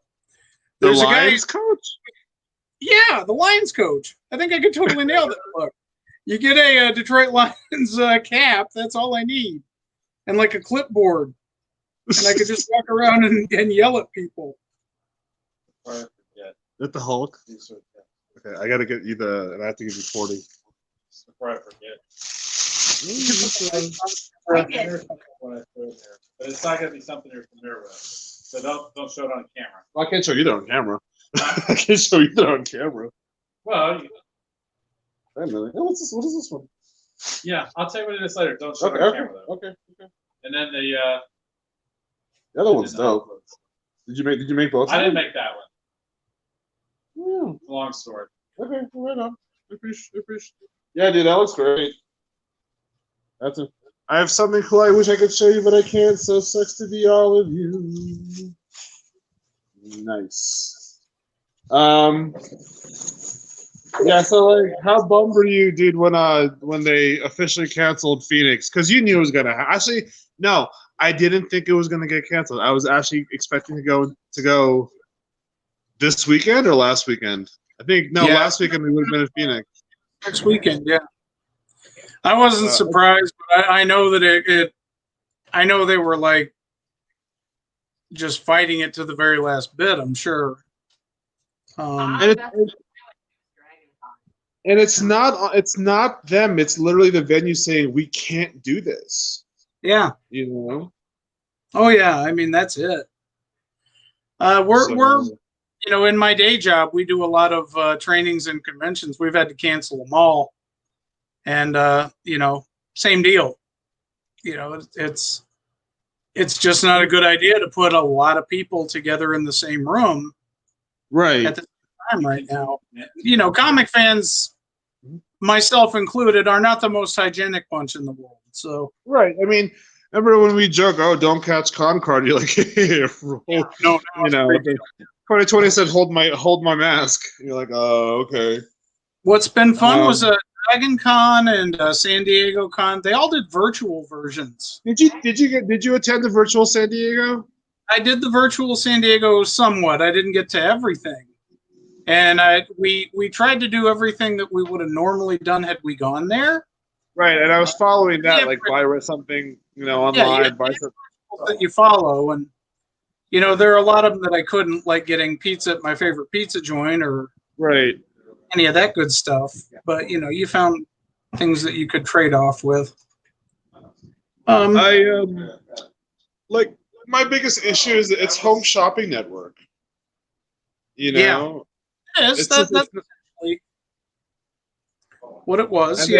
And the flip of it is then See where I'm going with this, right? As an artist, you're then trying to tap into the people who were going to go to all these conventions who have all this convention money sitting at home in their wallet that they want to spend. I mean, so how do you? It's like how do we as artists capitalize on like, hey, yeah, I know you can't be here with me, but I am here now. And it's only $20. That doesn't sound right to commit this, Well, case in point, I think I shared it. I don't know. I can always go get it. One group in San Francisco that are regular attendees, they're like an artist collective. Right. And they just put a thing up that said, hey, send us $20. Tell us who you want us to sketch. We'll randomly, you can pick the artist you want sight unseen. And they'll send you back a sketch. And I got a great Mary Marvel sketch out of. Oh, nice. Somebody. Are you? What's your 2020 sketchbook character? Is it Mary Marvel still? It's still Mary Marvel. That's going to be for the next few years. Yeah. Oh, okay. Because I finished the Batman blank one. I finished it already. I filled it. So I think people dig Mary just because she's real easy to draw. Right. Remember, I screwed up on the first one, so I had to do a second one in your book. Let's mess up my first one. I still owe you a better one, regardless. That's okay. It's all good. When I flip through it, I still crack up. Right. It's like, how bad could that have been that he had to rip the page out? Right. Well, it was pretty bad. I was like, oh, I can't attach my name to this. I have to. So I'm working now on the Superman. The important stuff just showed up. Oh. So if you didn't know, like last year, those of you who are watching, DC Comics had released these blank comic books for 24-hour. Hey, Michelle. 24-hour comic book day, and it had the 24-hour comic book day logo, and there's a blank cover. Dave, if you want, use the ones that I bought first, dude. Feel free. And the inside was 24 blank pages. It was like a $5 blank book, and I laughed because the paper is crap. Like, you can draw and ink one side, you can't the other side because it just bleeds right through. So I started working on it. I think was it 2019 Ace Comic Con. And just getting a couple sketches in on the basically the right side that you can draw on, and then COVID happened, so I was either just trading art with friends or getting commissions, and like 6x9, how much, and to put it in the book. So I have a Batman, a Superman, and a Wonder Woman, which is the 3 they did. Because Aquaman gets no love.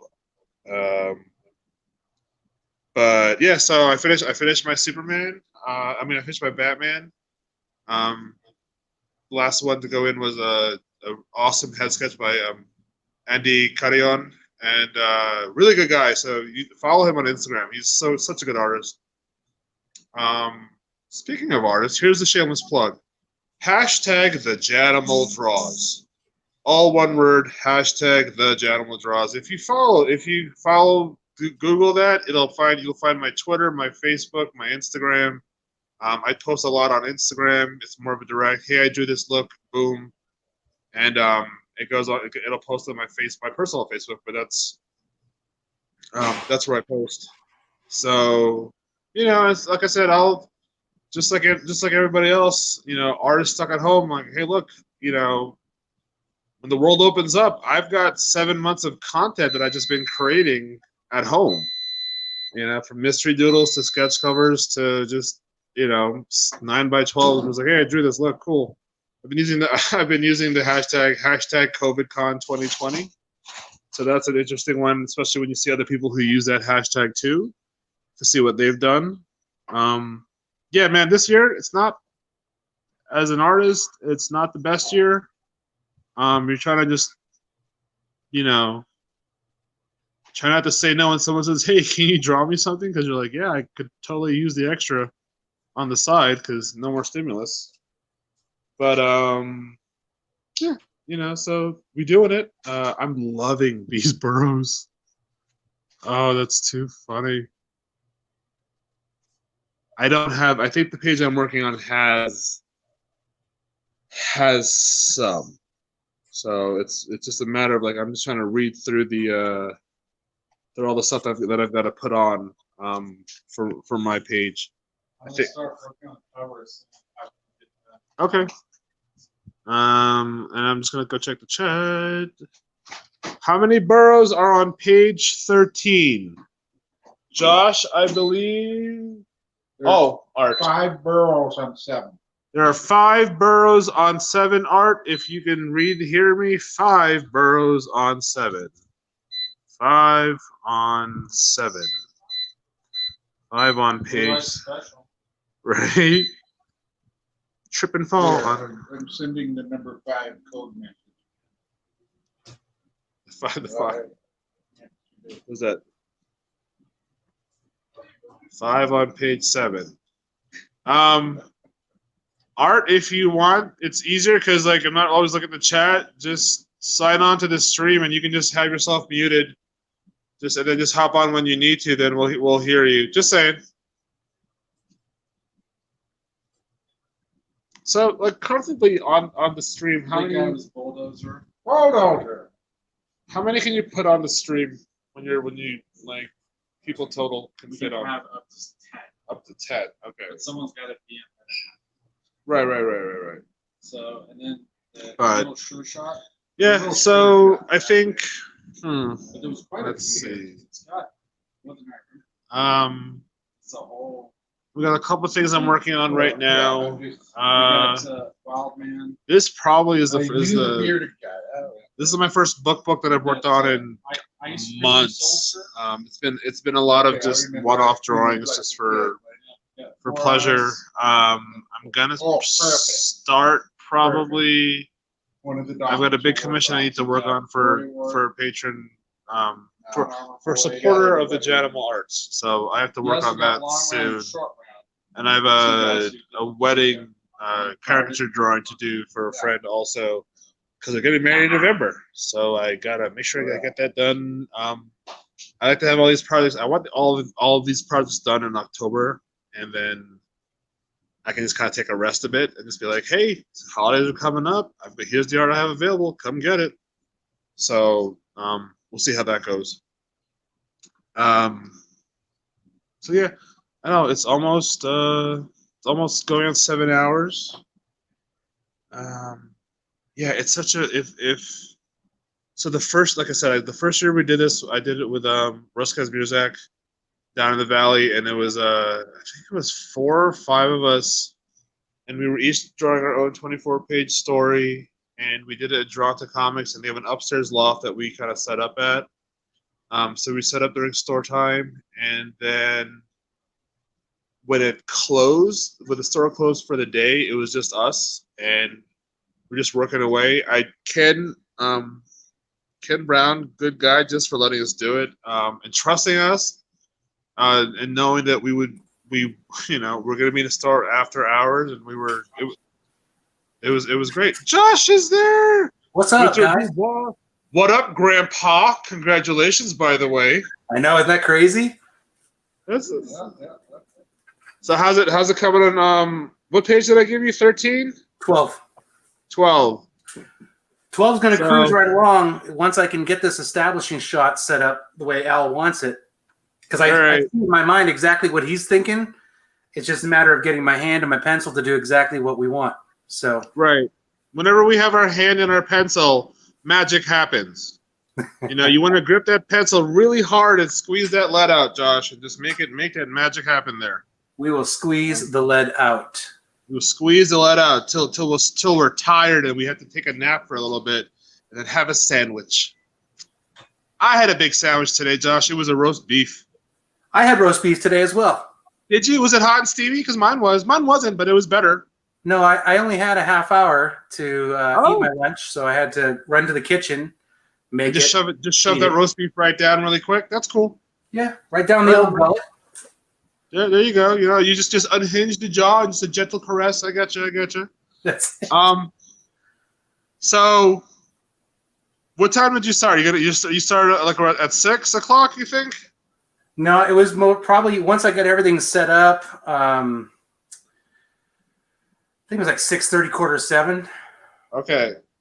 So how are you gonna be around 3 o'clock in the morning? Oh, I'll be fine. You'll be fine. Okay. Yeah, I went and grabbed some food, got some soda, got some drinks.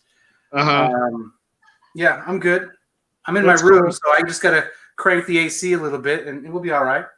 How's the weather down there? Is it hot? Yeah, it's still warm, but I mean, it's not bad. It's end of September. Right. So there's no one. It's just the two of you, right? The nest is empty. The nest is empty, man. Yeah. Dude, that's weird. Congratulations, though. How's she doing? Is she doing good? Which one? The one. I forgot your youngest. The one who just graduated. Chloe. Yeah. Yeah, she's doing great. She's down at ASU downtown. She's got friends. She's doing classes. Okay. And are they actually going to class or? She did a couple of in-person classes. Ones that she felt she needed more hands-on stuff with, like kinesiology. Right. But basically, they've got like a month and a half left. When they go home on their Thanksgiving break, they're just going to let them stay home till January. So everything will be back to remote. But then does she have to empty out the dorm? No, we just got to empty the fridge and bring her clothes because she won't really have any clothes here. Because the nest is all there. Yeah. Okay. Yeah, because my kid, he's supposed to go back on the 14th of October, and it's a 3 off, 2 on. So like Monday, Tuesday, Wednesday, he's home, and then Thursday, Friday, he is in school. Yeah. But he's at a charter, so they can make that work. Yeah. And they can social distance, and then So I think my wife told me that his Thursday Friday group, it's like a majority of it are his friends. And he told me that he said, "Let's go." It's just like, what do you mean, let's go? Where do you go to school? Yeah, let's go. Yeah. But dude, it's like, I'm sorry Chloe's senior year ended out the way that ended out. Like that stinks. And Yeah. they've all been really good sports, and I'm like, you want an extra dessert for Nana? Go for it. Like, sure. Exactly. Want to stay up till 12, man? All right, just know you got to be up at 7. That's fine. Like, yeah, I mean, they literally got the short end of that stick, and for the most part, they all just took it and rolled with it. And yeah, I mean, it stinks because our generation and then the boomers, they're all like, stupid millennials. Well, first of all, it's not the millennials, they're Gen Z, and they have rolled with the punches way better than all of us have. Oh, could you imagine this happening in like 1989, 1995, around that time? I'd have been like, what do I do? Like how would you distance learn in 1996? Well, you figured 92, 93, that was the grunge era, and they were all blowing their heads off anyway. Right. If they weren't doing that, they were shooting up. So, I mean, yeah, we never would have made it through the 90s like this. Yeah, I mean, like, it's weird now at work, because for those of you, I work at a library, for those of you who didn't know, and the kids are, summer's over, so now the kids are back. I'm like, who are these small people coming? Oh, right, these are children. We have to now find places for them to be in. Like, all the things we were doing, 2 weeks ago, like, well, we can't do story time now because it's busy at 3 o'clock, so schools up here, they're Monday through Friday, full days, those are who went back in, those are doing online or staying home, and I'm like, okay, hey, this is it, okay. So I don't know. I mean, I'm so ready for this year to be done. And just yeah. just it's a deep sigh for everybody. But I don't know. How many panels is your page? I think he planned on 8, but it's a bunch of little half panels. It's okay.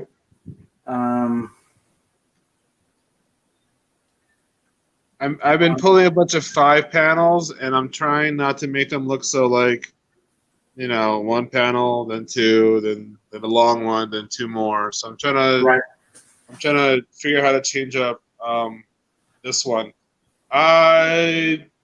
Do you know? And then when you're done, that I guess there's a Dropbox you can use to send the files back to Al.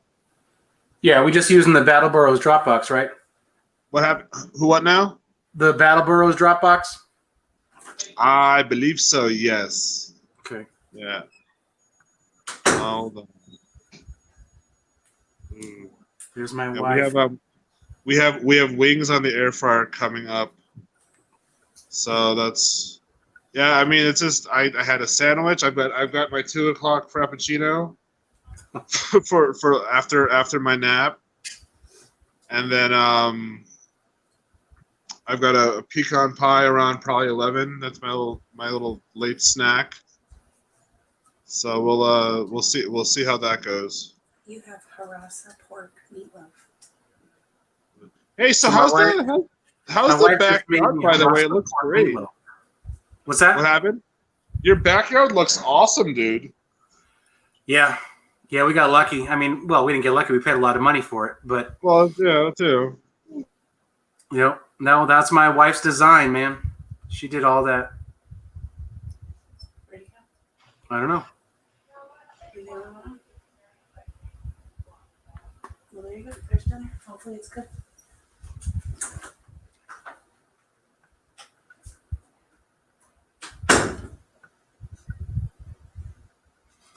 Well, I guess it's just me, guys.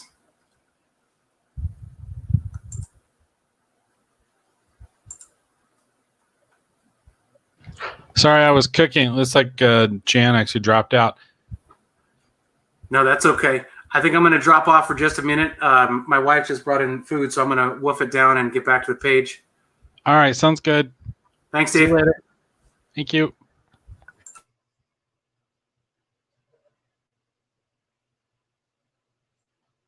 nature. All But yeah, no, right. Are you Josh good? got- So Josh just Okay. left.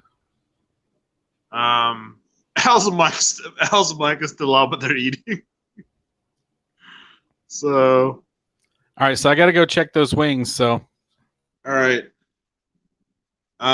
So we're back. So yes, we're entering we're 7.5 hours in. We've been we've been live for 7 hours. I don't know if my wife is watching, but Joya, I got your message. I love you. Give hugs to Fernando and Lola.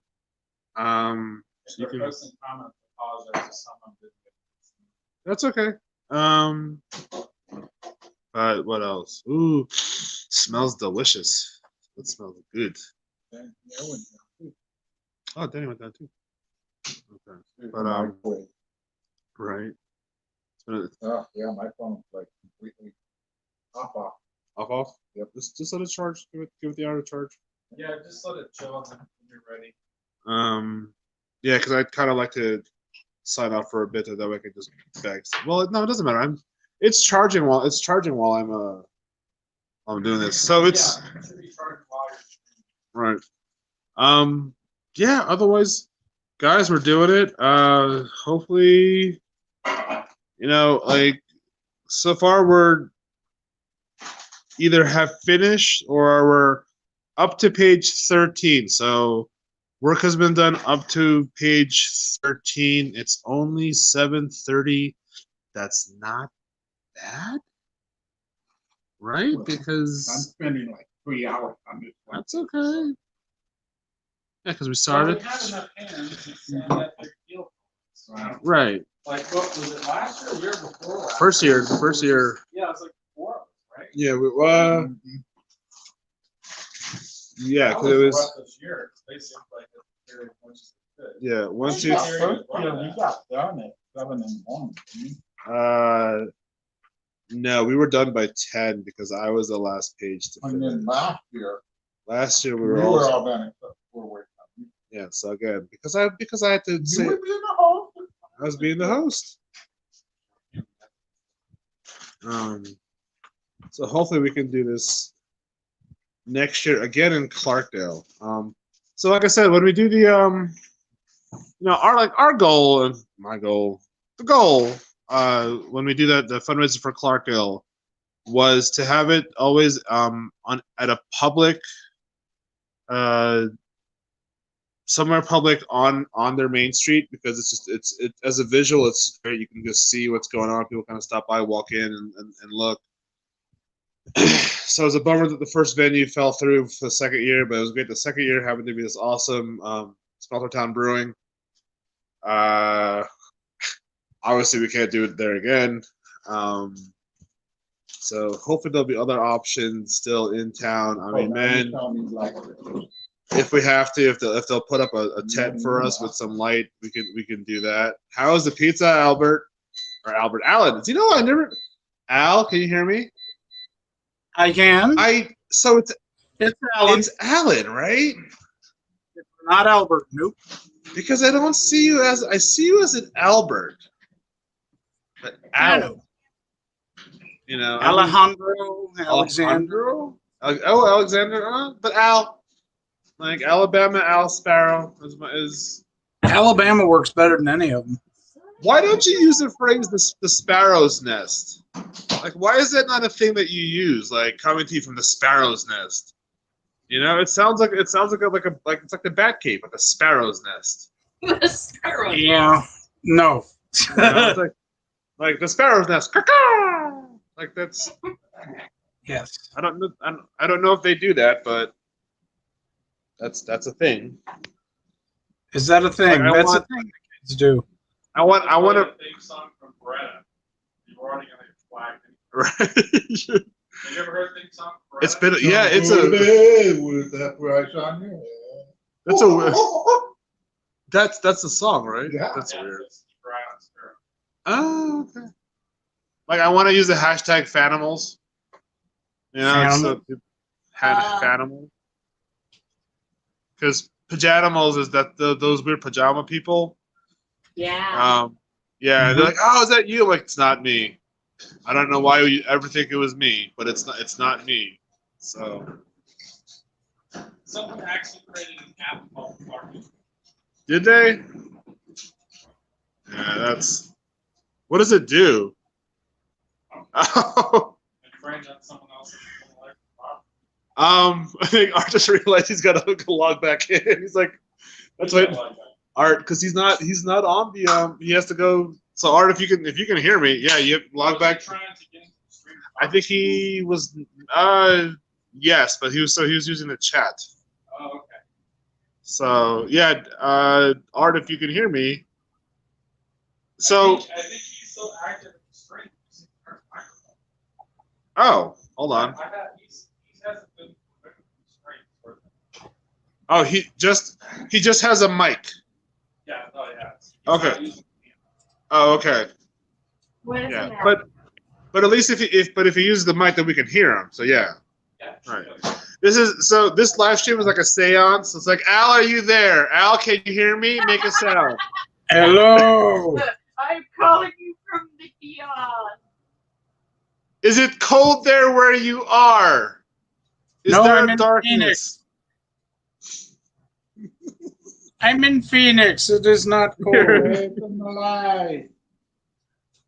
Do you need an old priest and a young priest? There's Art. Hey, Art there. Hold on, I gotta go Hey, get my. can you hear me now? I can get her. I can hear you. Hey, all right. All You're right. so lonely now. Hey, did you go to have you gone to Smelter yet? They're open. Yeah, I was in there the other day. Pretty good. Nice. Did you have the pretzel bites? They're quite delish. I did. They are quite delicious. It's that Did cheese you have sauce. the 10-piece or the 20-piece?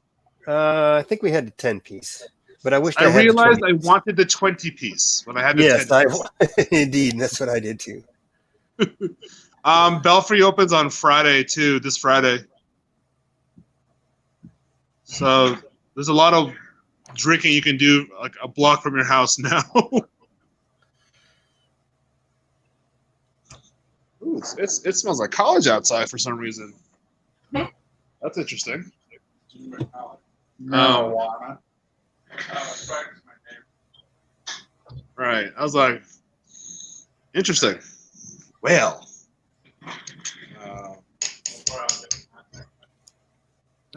I do draw better with that way. So.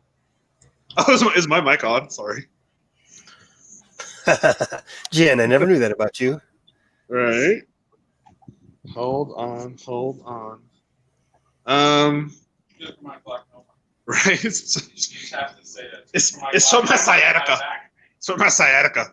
Art, what page are so you got page 1 is done, and then One is you're done, on 5 is done. 5 is done. I'm working on 13 now. Okay. Yes, I'm on 9. Okay. Yeah, dude, that page 1 looks really nice. I like your Linda Hamilton. I was like, that's a good one. It's a good face. You're working digitally, right? Yeah, this is on Sketchbook. It's a really cool program. It's free. Oh. Sketchbook Pro or Sketchbook? Just Sketchbook? It's called Autodesk Sketchbook. Yeah. Oh. I use that. Mac or you're on Mac, right? Is there a PC version? Nope, it's PC. I'm on PC. Oh. Are you kidding me? I can't afford Mac. Fuck. I wish I could. I can't. Yeah. My MacBook is now just a paperweight in my den. Like I know I have files and like some movies on. And like I should probably really double check that, but yeah, it's still it's okay. It's just the neighbor doggies. Yeah, Belfry opens this Friday. Apparently, I saw the notice about it. The Thai place is open now as well. It has reopened. FYI. That's awesome. That's awesome. I love that place. Bing's Burgers now has beer and liquor. That's great. And Old Town is the cool place to be anymore. Yeah, it's good. It's good. It's very good eats. Oh, and you were right that when you go to Golden Dragon and they make it for you, it does taste better and fresher. Yeah. So Don't do the buffet. no, I mean it's not even there anymore. They even have whatchamacallit. They even put tables in between the buffet area just as an extra dining space. I was like, oh well, I guess that's a thing.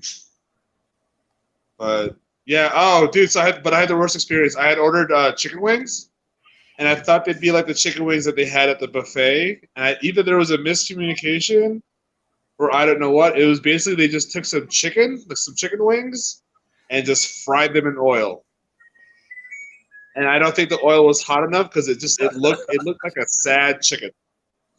I took a bite and I was like, nope. And I kept it. I paid for it, and then we just ended up. I think it was after we had gone out like to Smelter and for Thai food, and later on, I'm still kind of hungry. We just made like ghetto buffalo wings out of it, but it worked. So, but yeah, that was my only letdown. And I realized they don't have spare rib tips and pork fried rice in Cottonwood, so I was kind of bummed about that.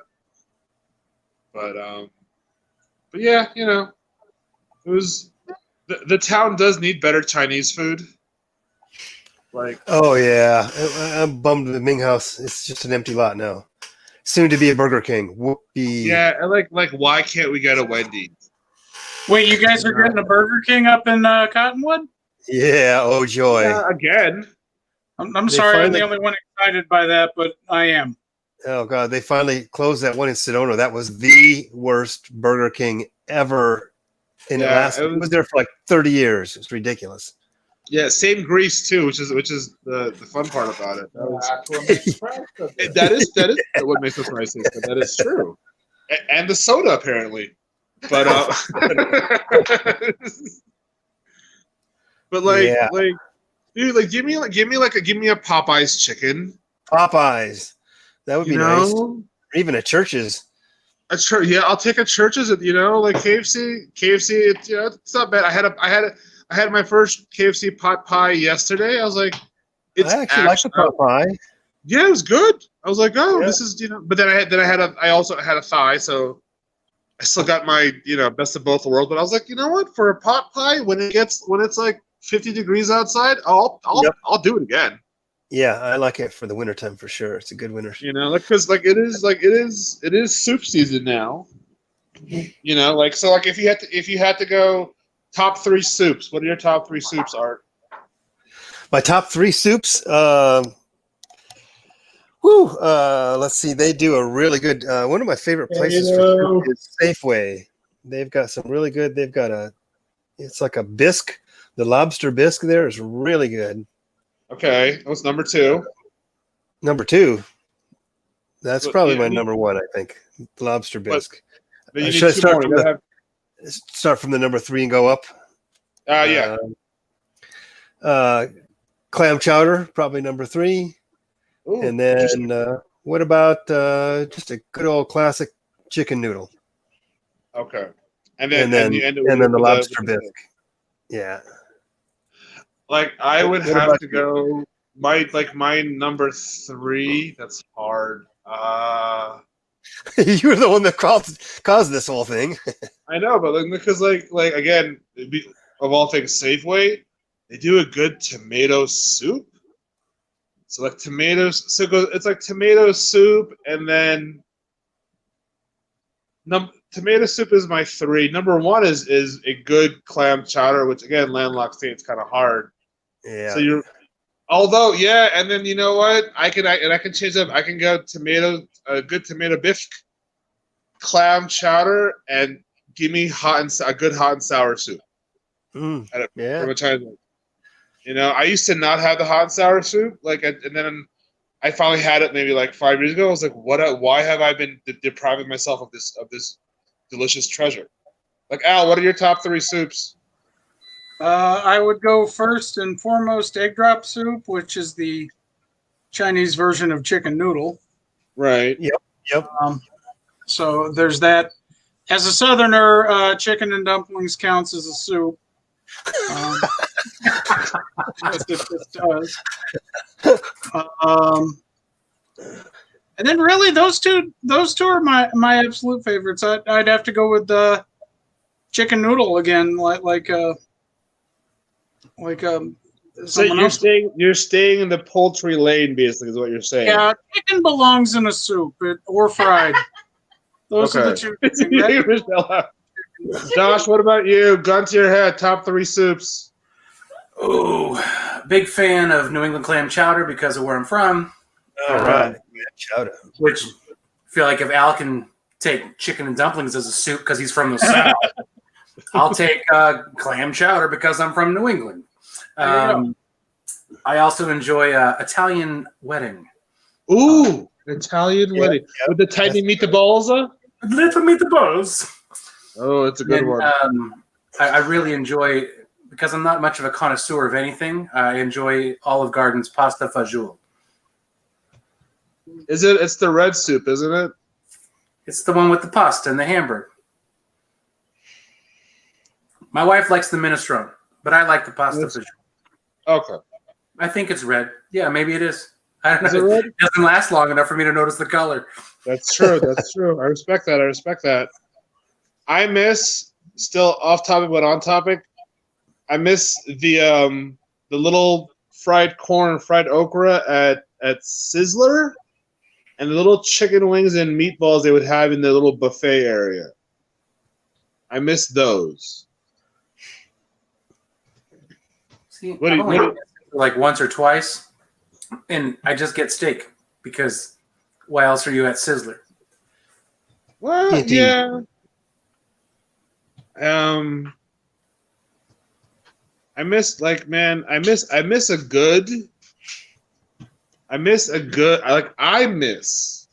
a good fish fry. And it's hard because we're in a landlocked state that I don't know where the fish is coming from. Yeah. You know? Yep.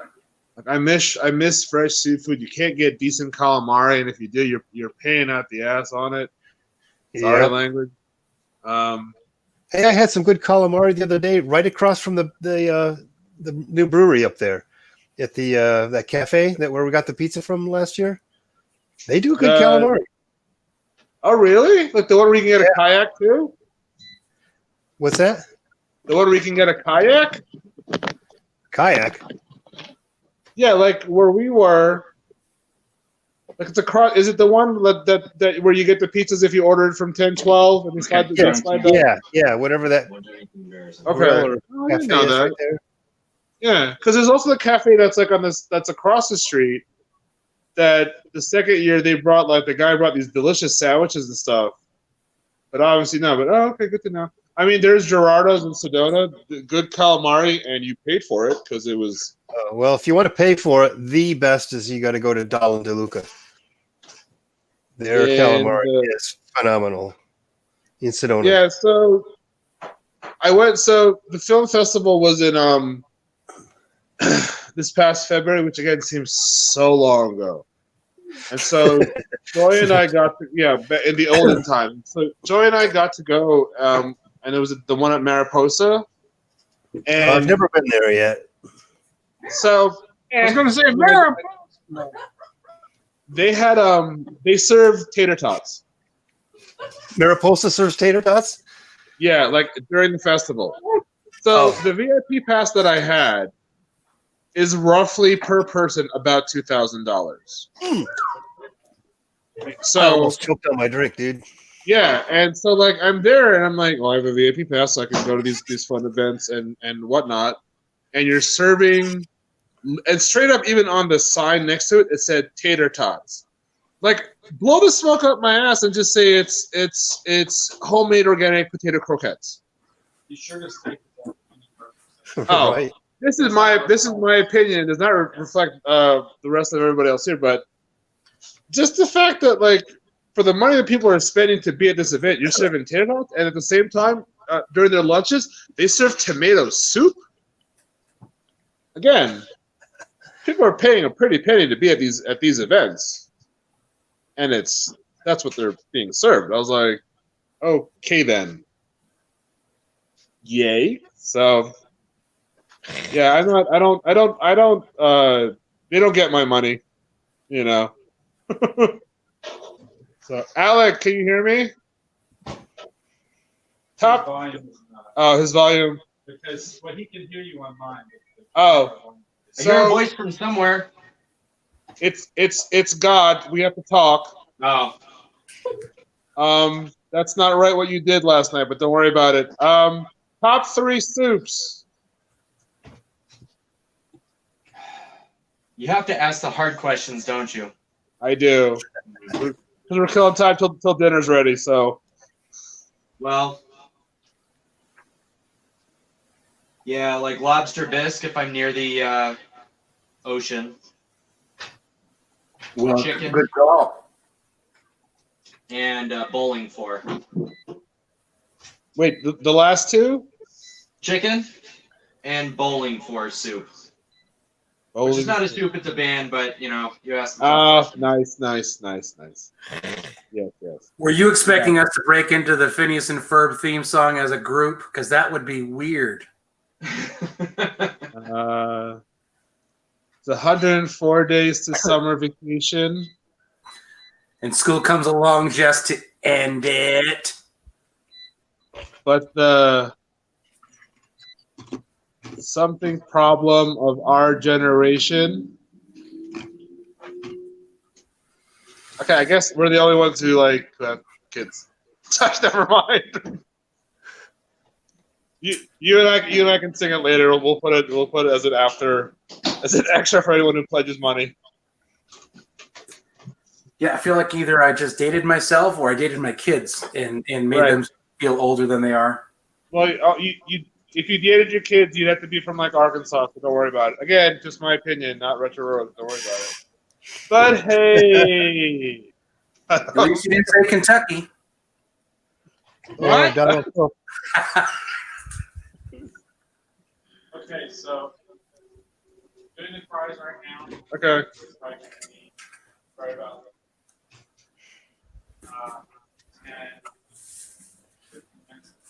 Okay, I can take them out if you want to go back on.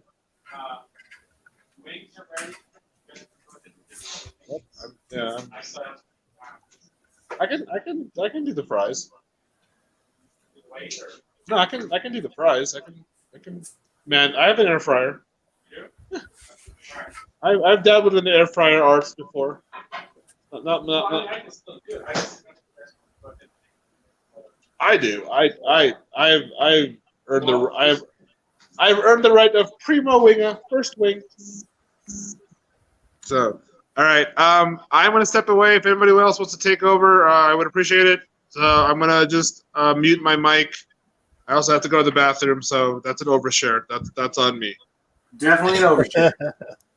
Okay, so I'm oversharing. I gotta go. Make sure you mute your mic before you go to the bathroom, though. Like Naked Gun. Oh, solo mio. All right. Okay, so I'm micing out. All right. Bye. Yep. Chunky soup. It's a soup. Now let's meet here. Yeah, we're getting there. What page are you guys on? This is my third. We have a ways to go. Page.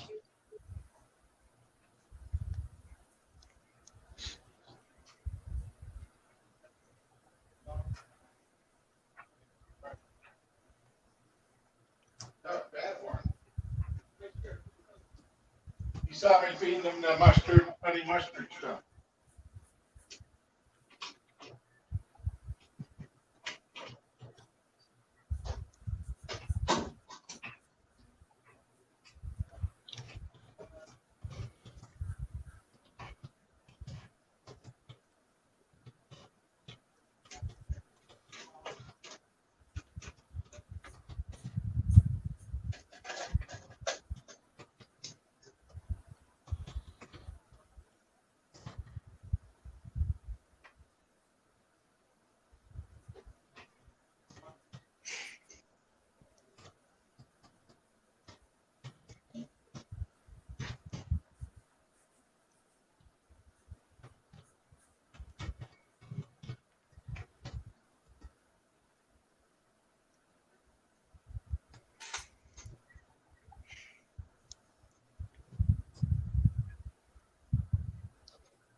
Go for it, Al.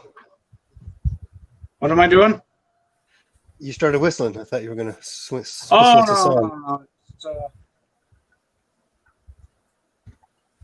I am one of those great tuneless whistlers.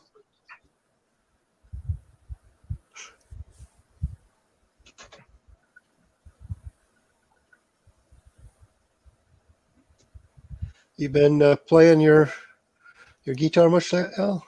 Not too much, no. I've got a niece that's starting to get an interest in it.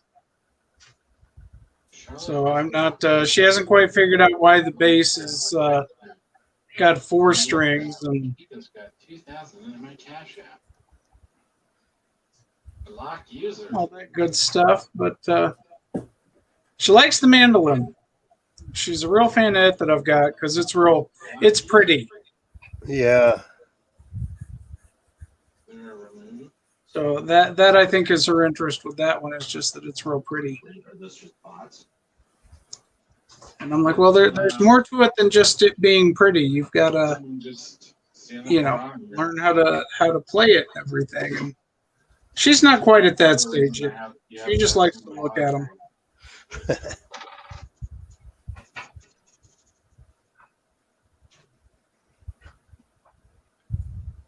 Does that happen on your stream a lot?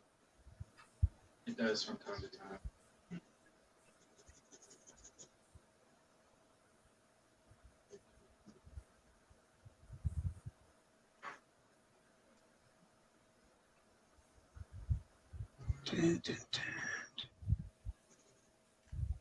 Okay. I think they can hear me on the other phone.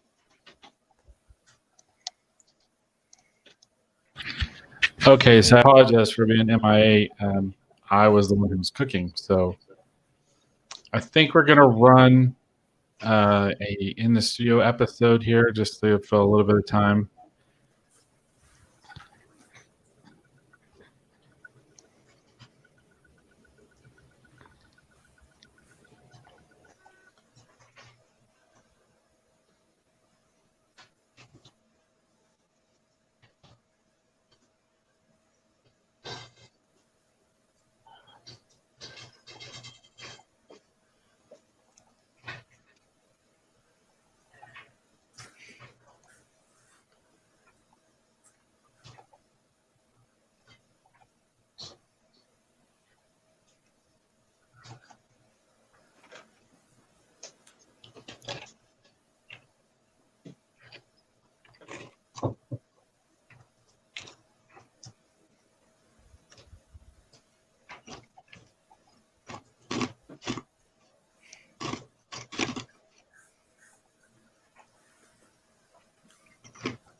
So I think what we're going to run actually is the New Gods #2 live. This was in celebration of Jack Kirby's birthday many years ago, and it was actually filmed live. It was a live staged reading. So I think we're going to run that.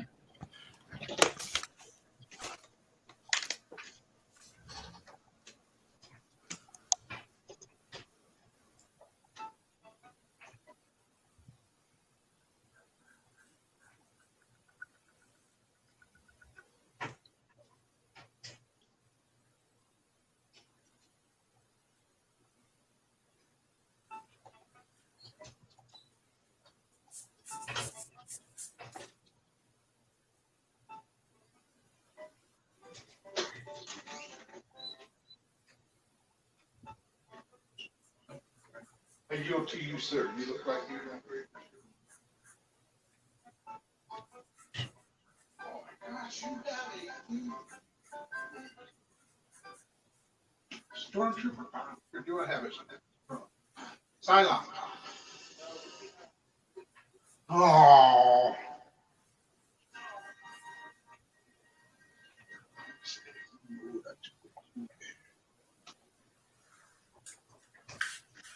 I try and keep all my pop just to the science fiction. Oh. Just because you can just keep going and going and buying that crap. The record right now is 5,000 or over 5,000. 5,000 pops. Yeah. Jeez. Yeah. No room for food, clothes. Right. So Life. just stick to the sci-fi. If it's a sci-fi movie, then I might get it.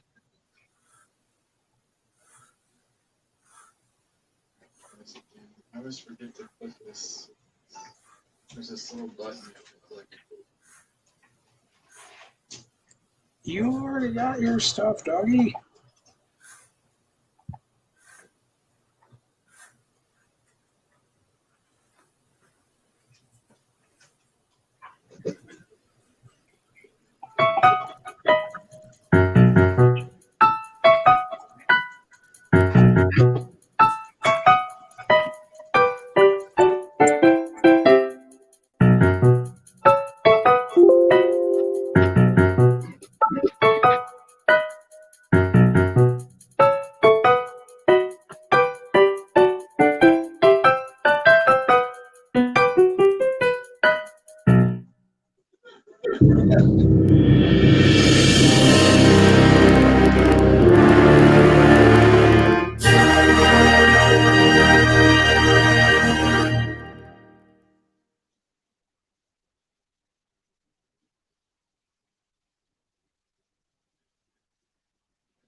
It's a little campy and hokey nowadays to read, but this particular story was selected because it drops you into the middle of the action. It's Who Gods number 2, so if you're so inclined, you can go back and find number 1 to read. But the end of it, to me, has an interesting, this is an election year kind of a poignancy that I hope you guys are at least entertained by.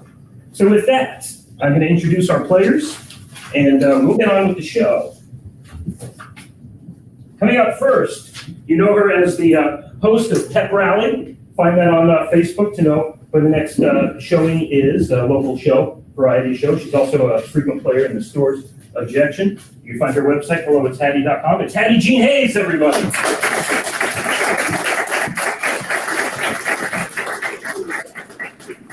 And of course, playing the role of narrator. Playing Orion, champion. Creator of Ford the Mustard Packet, a wonderful website. Cannonball improv player, frequently here at the Torch Theater. Tommy Cannon, ladies and gentlemen.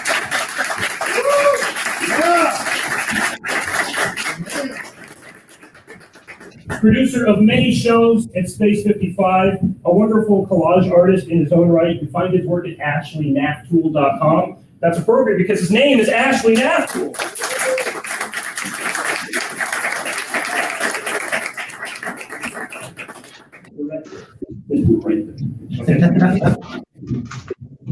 Inker of titles such as Wonder Woman Flashpoint for DC Comics. He worked on Batman Incorporated and many other mainstream comic book titles. One of his current works is Red Skirts, redskirtsonline.com. Dave Bailey is with us.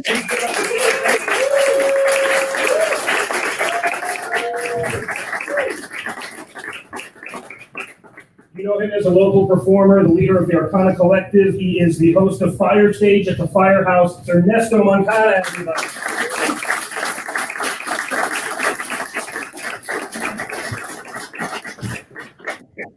The organizer of Phoenix's Trivia Night. We just had one last night at the Coronado, and there will be one coming up shortly as well. Keep an eye out for that on Facebook. Simpsons Trivia Night. It's JRC, everybody.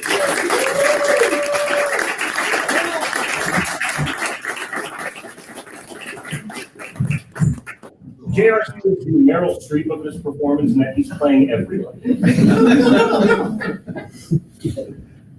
With class. Inker for BushyTales.com, and it is her birthday tomorrow. Give it up for Micah Stewart, everybody.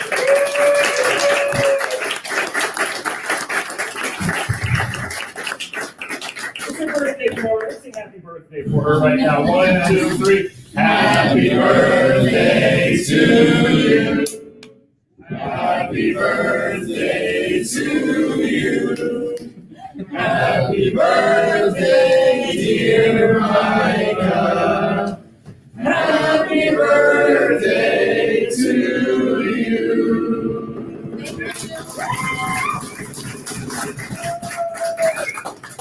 Of course, my name is Russ. I'm the host of Phoenix Tonight, the creator of Amazing Arizona Comics. I will be performing as Parahuman 2 and 3. So as you can see, we are reading from Orion of the New Gods, number 2, published by DC Comics in 1971. We will proceed with it shortly. We've done one practice of this, and it is meant to be a dramatic table read, something of a radio play for you. So that's why none of us are in costume. I had to quickly change out of my Parademon costume when I saw nobody else dressed up. But bear with us as we enjoy this as much as you will. So presenting for you, the sinister warlords of Apocalypse strike at Earth, Orion of the New Gods. We are about to read Oh Deadly Darkside.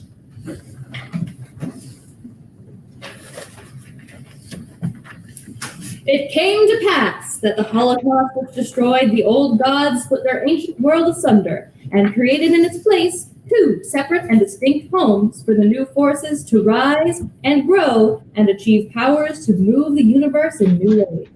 Now there is Apocalypse, forever orbiting in shadow, its surface marked by mammoth fire pits, which illuminate its stark and functional temples, in which creatures of fury worship a creed of destruction.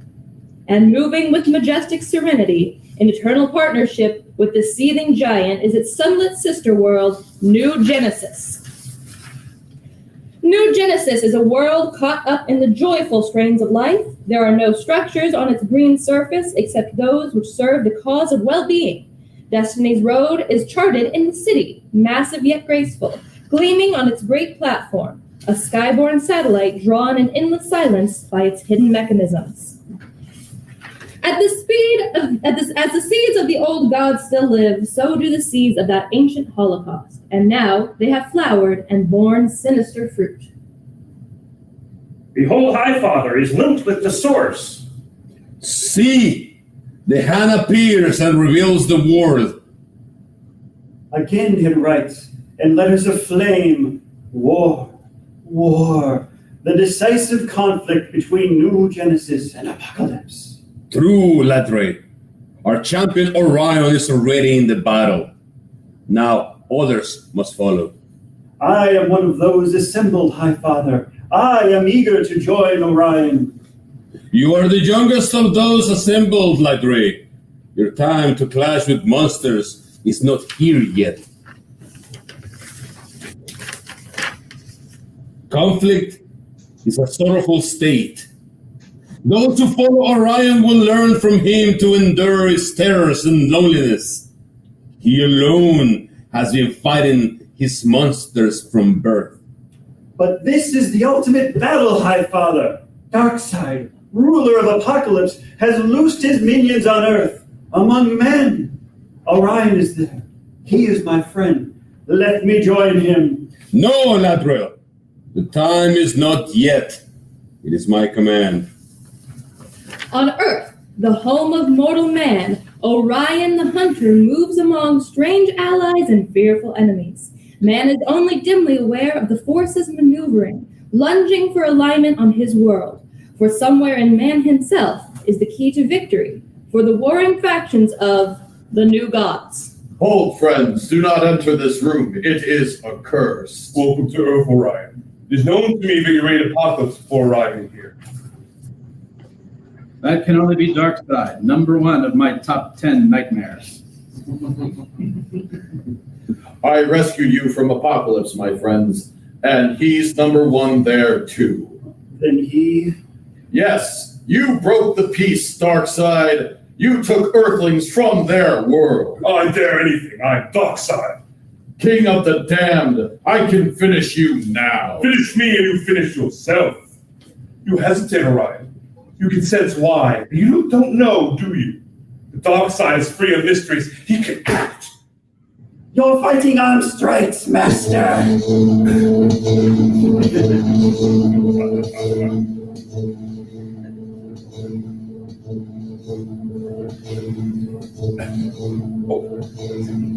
Loyal Rolla has been at the ready. His is the power of the shock prod and the hand of stone.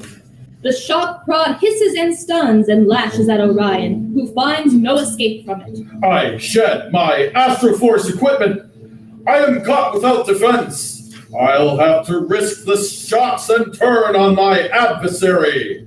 Incredible. He lives through this. He advances even as I unleash maximum power. He's done the impossible. In the cause of New Genesis, I can do no less, Brola. You've seized the wrong arm, Orion. You forgot my hand of stone. You're done, Orion. Lethal blow shall never fall. I must summon my last fork with strength and end your vicious career. Anything could have survived my attack. Yeah, let me finish at this page. Okay. Thank you. Master, I call on you to save one of your own. Rola's cry is cut off in the night wind. Then, it's over. Old Granite Puss is gone too. Darkseid moves as no one on Earth does. His machines are legion and infinitely precise. It is evident that Brola never completed his fall, that Darkseid snatched him by Teleray. Creatures like Brola are useful to Darkseid. They may yet be prey more vulnerable than myself. As for the archenemy of all life, you have seen him. That empty chair still reeks of his presence. I'm Claudia Shane, and I'm terribly frightened by all that's happening. That goes double for me, Harvey Luckman. The knowledge we share cannot yet be revealed. I will need an Earth name, such as yours. Your own is a natural, Orion. I'm Dave Lincoln. For what it's worth, call me Victor Lanza. Very well. Since Darkseid chose you as his first victims, you must be the first of Earth to stand against him. But how? It should be simple, like minnows turning into a shark. Good analogy, kid. We came to my apartment to get the big picture, Orion. What is Darkseid after? You said it was something hidden in our minds. Meanwhile, in one of the secret bases established beneath the city.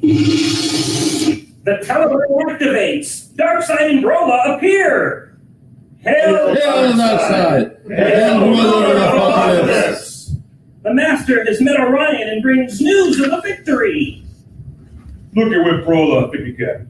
No, there was no victory. There is a madness in Orion, Master. He fights with the fury of one born on Apocalypse. Enough, dog! Find your kennel and nurse your well-deserved wounds. I go, Master. I go. The battle is far from over. There's still the fear machine. How does it stand, Dyshan? It waits only for your judgment, Master. I hasten to begin its initial test. Indeed he does. Cruel Dyshan hungers like some parasite. Proceed, Dyshan. The sonic stimuli cannot affect one such as myself. But I must have subjects, Master. Allow me to summon those wretches in my keeping. Time is short. These are your subjects. No, Master. We're in your service. Do not feed us to Dyshan's vile instruments. The pleas go unheeded as invisible beams lash out and ring terror from their screen targets. Save us! Are they done yet? The Darkseid. See how the emotions are They're gonna look real dirty. Very effective stuff.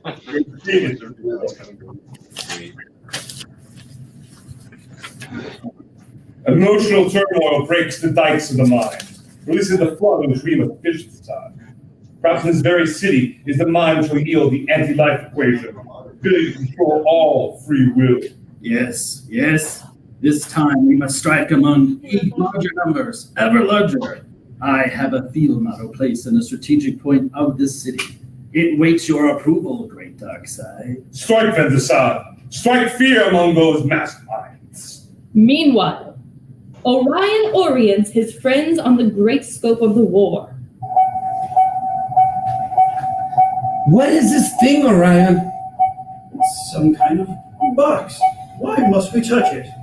It feels strangely warm, and it makes some sort of electric sound like a computer. The young of New Genesis call it a mother box. It does what is beneficial to its user. In this case, what? Mother box will help you see through my eyes to see the images my words evoke. A movie without film. That's wild. Roll, man. Roll. Now, see for yourselves the invasion of Earth by the fierce creatures of Apocalypse. That circle of flaming energy signals the coming of the Boom Tube, the dimensional bridge from which Darkseid's subjects bore. Hurry, you have your appointed tasks. Now they roam Earth to fulfill Darkseid's objective. Some are servitors, others are beings of frightful power. They thrive in every element. Witness the new arrivals of Earth's waters, those known on Apocalypse as the Deep Six. And the awesome digger Mantis, whose mammoth power rivals that of Darkseid himself. Even now, he tunnels somewhere beneath us, planning untold havoc. I shall take my share of booty here. Let mankind serve the victor. For Mantis's first attempt at conquest, see the Forever People #2. These monsters prowl and seek in Darkseid's cause, not only in the known domains, but also in stranger places, like the wild area, where a bizarre dropout society may hold the secret to which Darkseid yearns to possess. See Jimmy Olsen, issues 133, 134, and 137. But wait. Motherbox detects an invisible beam sweeping the very city, the panic of fleeing hundreds. I've got to run! Hide! Something's happening! Something terrible! Help! Of course, Darkseid's second in command plays with his boys. What's wrong, my friends? Why do you cower and cringe as if to escape from some nameless fear? The beam penetrates these walls. You have become its victims. Stay back. We're afraid. Afraid! I am trained to resist all degrees of fear. I shall carry the fight. When I don this equipment, Orion is sole possessor of the dreaded Astro Force. I am ready for battle, Motherbox. Now find that invisible beam. Like an avenging angel, Orion swoops towards his mission.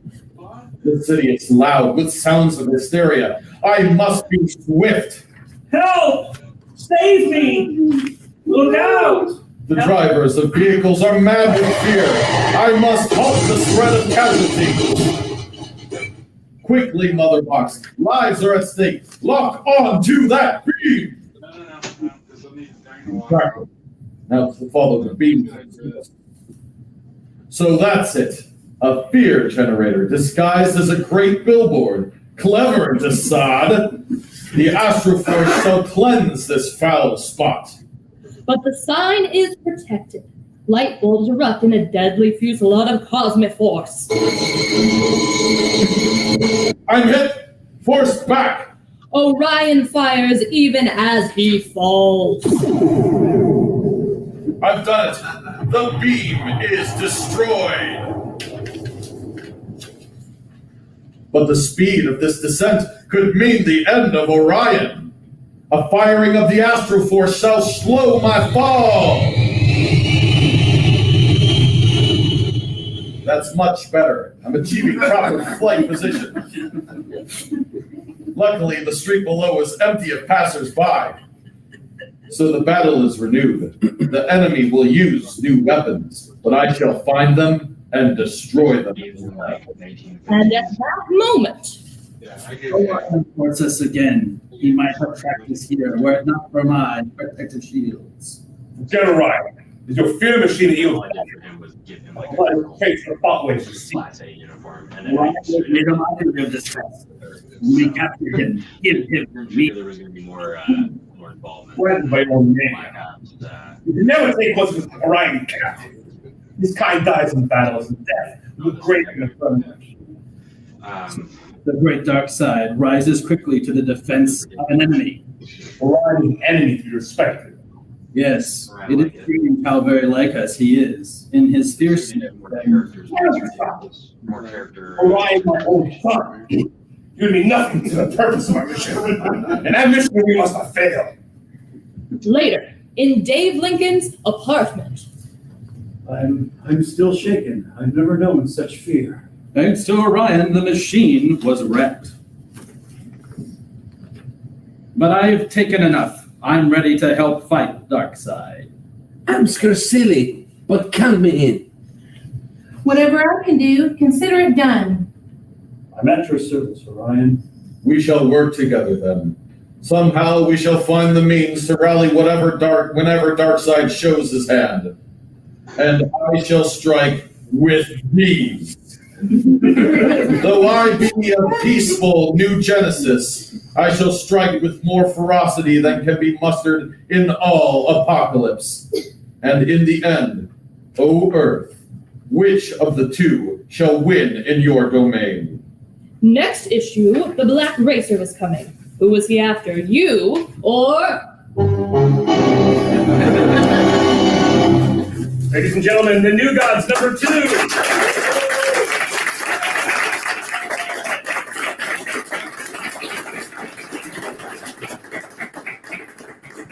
Spoiler alert, it's you. So you may have noticed as we were reading that we had to flip forward a few pages at a time. That's because comic books are riddled with advertisements that help sell and pay the artist.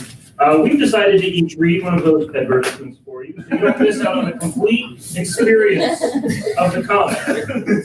So I'm going to start with these. An amazing $1 art offer. 4 magnificent thoroughbred paintings reproduced for your home or office. Imagine hanging these superb masterpieces in your own home or office. These stunning thoroughbreds will add a dramatic sense of beauty and action to any room. Painted in rich and glorious colors, these 10 by 8 pictures must be seen to be appreciated. The small black and white illustrations above cannot possibly show you the captured by the artist. Yeah, so if you're interested, look at November 14th. We appreciate the true spirit and grandeur of the thoroughbred. We're not here. It's in Old Town. One more time, ironically. This offer will It's not at a venue. It's now also $5. Order today. Name them in your home or office for one full week. If you're not thrilled and delighted with the majesty and beauty, return for a full month refund. Will not repeat it in mistakes. Just honor. Anybody still out there? Yeah. I did well. Deal. Unlike the Warner deal. I mean, all right, like. Yeah, nice analysis. It's big as big ball. Over 20 outstanding record artists. Other than that, Meet at all young grossly underpriced $2.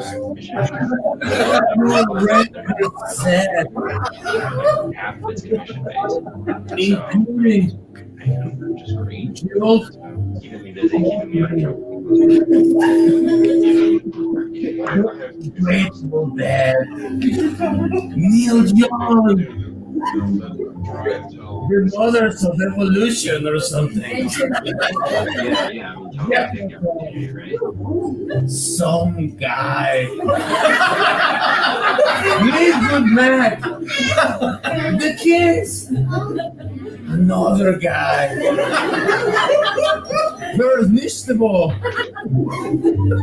Someone Sebastian. And another guy.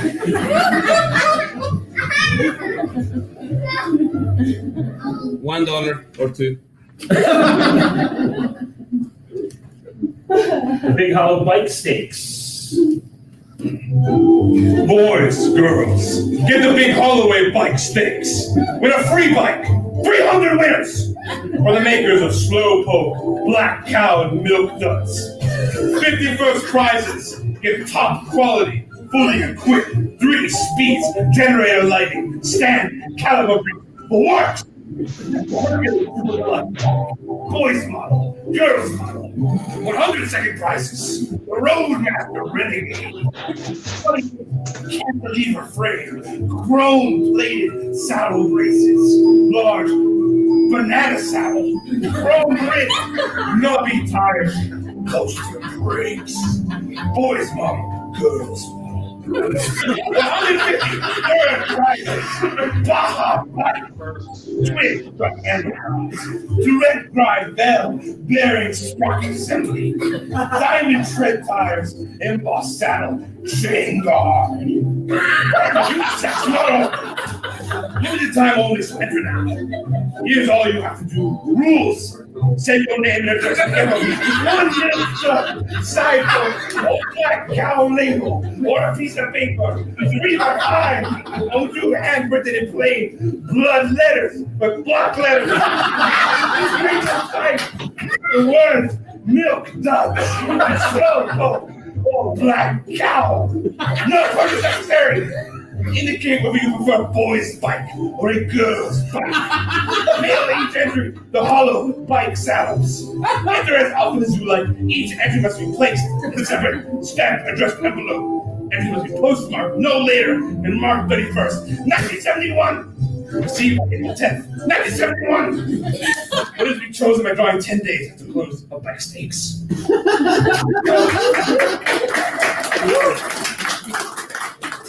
There's not a lot of lead time. This issue came out in May of 1979. There's a warehouse of bikes and a computer salesman somewhere. That delicious Black Cow candy. That sounds great. Oh, that's Slowpoke. Yeah. My grandpa lost a tooth on one of those. On a Black Cow. Oh, that's Slowpoke. Woodstock. Hey, man. Now, for the first time, you can be part of the great happening. Woodstock. No one who was there will ever be the same. The famous symbols of peace, music, and love is created in silver plate, antique finished jewelry. Pendants, necklaces, bracelets, earrings, rings, keychains, or cufflinks. $1.50 each. Send for your jewelry today. Get with it. Be the first to wear the symbol of this exciting, never to be repeated event. By Warner Brothers 1971.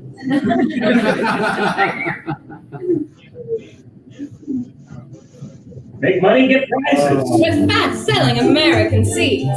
Take your choice of over 100 wonderful prizes. You can earn as many as you want. Most prizes shown here and many more in our big prize book are given without cost for selling just one 48-pack order of American vegetable and flower seeds at 25 cents a pack. Some of the larger prizes require more sales or extra money, as explained in the big prize book. Send no money now. We trust you. Everybody wants American seeds. They're for family, friends, and neighbors. Many boys and girls sell all their packs in just one day. You can too, and get your prize at once.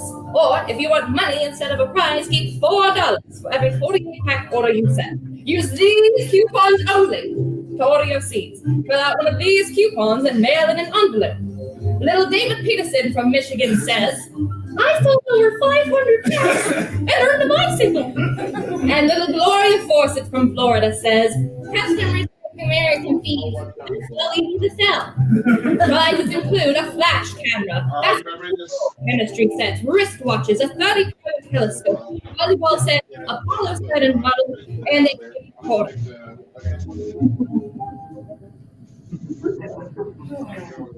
Free ride. Free ride. Buy a tough one car from Aurora. Get 2 lengths of track Free! Extra racing body shell, free! The tough ones, they'll knock you out! Aurora Model Motoring, the world's largest manufacturer of hobby products. Copyright Aurora Products Corporation, 44 Cherry Valley Road, West Hampstead, New York, 11552. Yes. Once again, your players for the new.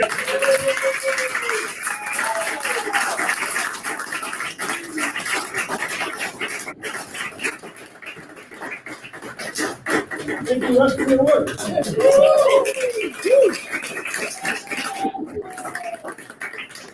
After this, we're going to adjourn to bonus round of Arcade on 3rd Avenue and Camelback for a special happy hour. They would normally open today at 4, but they're opening today at 2 with custom cocktails inspired by Kirby. So we are encouraging you to please join us there. Also, Dave Beatty, the Janimal, an artist in the back here, and myself will be doing sketches for only $5, and that money will benefit the Hero Initiative, a nonprofit that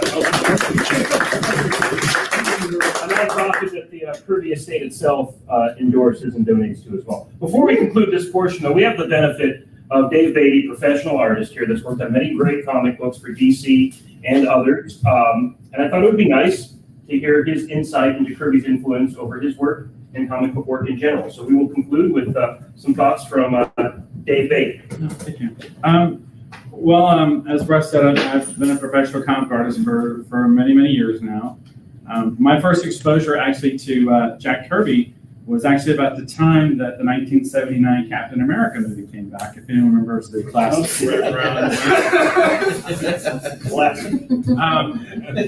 About the same time that film came out, there was just a lot of Captain America merchandise that seemed to be coming out. And I remember having a coloring book, and it was done in that Jack Kirby style. And I kind of latched onto it, and I liked it. But I didn't really actually read any Jack Kirby comic books until much later. And that was actually when they did the Marvel Saga reprints, if anyone remembers it. They would cut apart some of the panels, and they were retelling the history of the Marvel Universe. And that's when I became to realize just how much of a legacy he had, because I could recognize his style. It's very distinctive. It's very dynamic. It's very unique. He was an original in every sense of the word. His impact on the industry is long-standing, and it's amazing the legacy that he has. And the impact he had on me with specifically, like Russ was talking about, how like the stuff he was doing with photo collage work was kind of like the early Photoshop stuff. In the 90s, an artist friend of mine wanted to experiment with using CGI and other things in comics, and where I probably not have been exposed to a lot of Jack Kirby's photo collage stuff in Fantastic Four, as well as a lot of the stuff he did in New Gods and Jim Nelson comics, I probably would have been a little bit more resistant to that, because I'm very much an old school, traditional kind of artist. But I thought, well, why not? If Jack Kirby can innovate and do different things, then we should be free to do other things too. So in a lot of ways, by doing those things, his legacy kind of, again, continues to permeate and change and evolve beyond just the characters he's created. His impact on me is tremendous. His impact on a lot of the fellow artists I know is tremendous as well. And I want to thank all of you for coming out and helping us to honor him on his birthday. Thank you.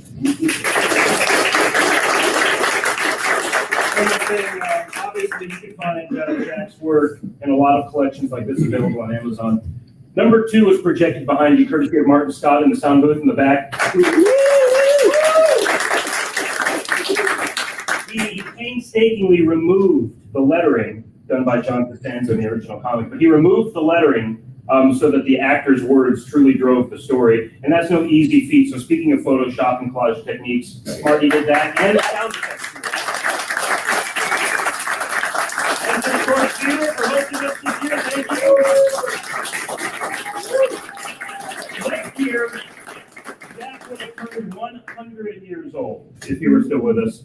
So in some incredibly innovative way, we will celebrate Jack's centennial in life, right? Centennial birthday, is that what you would call it? In 100 years? Okay. Hopefully we'll all make it there too, so we can have this debate again. Respectively, individually. Bonus round will open at 2. It looks like we have about an hour once we leave the theater here between now and then. So please go to All About Books and Comics, where you will find the Janimal. Dave and me sketching. They're having a sale today. They have cupcakes for Jack's birthday. So the adventure continues. Thank you, everybody.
And we are back.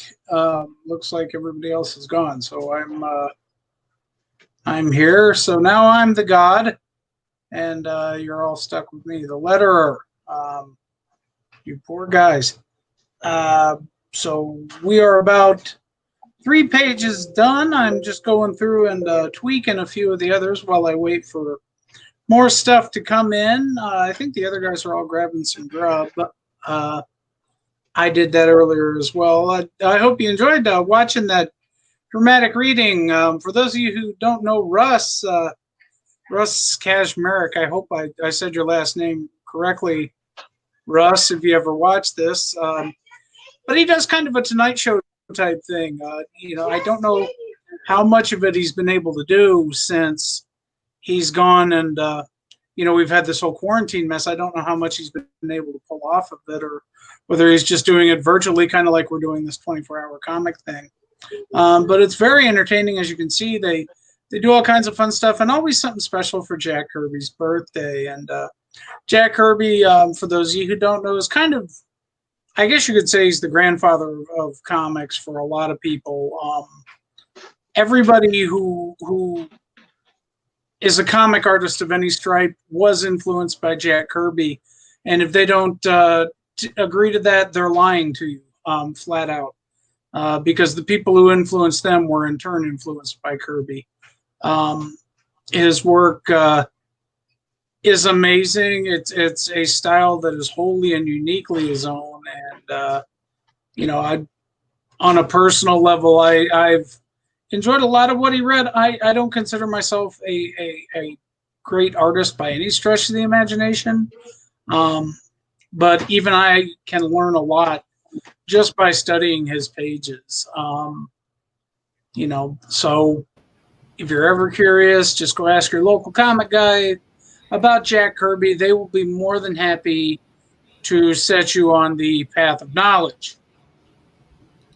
And here's Dave. Dave is back now. Ta-da. Hi. Yeah. Sorry. That's okay. I just didn't want to leave too much dead air. So no, you're good. Hopped on and yacked about Jack Kirby for a little bit. Cool. I think my mic is not working. I can hear you. Okay, I think it's actually pick up on the phone in the back of the room. Hold on. And Jan's back, and he's eating. There we go. Air fryers are really good. If you don't have an air fryer, I highly recommend you all get one. I've thought about doing that, yeah. What? Dave, that you are so obsessed. The air fryer? It's amazing. We did deep fried Oreos in the air fryer a couple weeks ago. No, I mean, I believe you. Yeah. I've never seen you so passionate about it. Because it's like a little bit of it's this little sorcery box. It is a sorcery box. And there's no oil. Do you wear a hat? When I make it, Fernando has a wizard hat actually. I do not wear it. Because then because it's then Daddy just keeps taking away all the toys, and it's not fair. So that's. You need to get another hat. oh yeah, I have enough hats. Believe me, that people don't know about. It's fine. It's fine. It's fine. I am a jack of all trades, master of none. He's So. locking on you.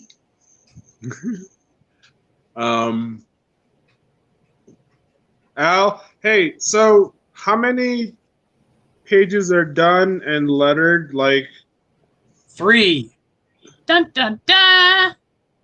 And then how many are on in the queue? Because we have like what? How many? None. Do we have 5? Really? I don't have any in my inbox. You guys got to send them to me. Oh. Okay. I will get this done now.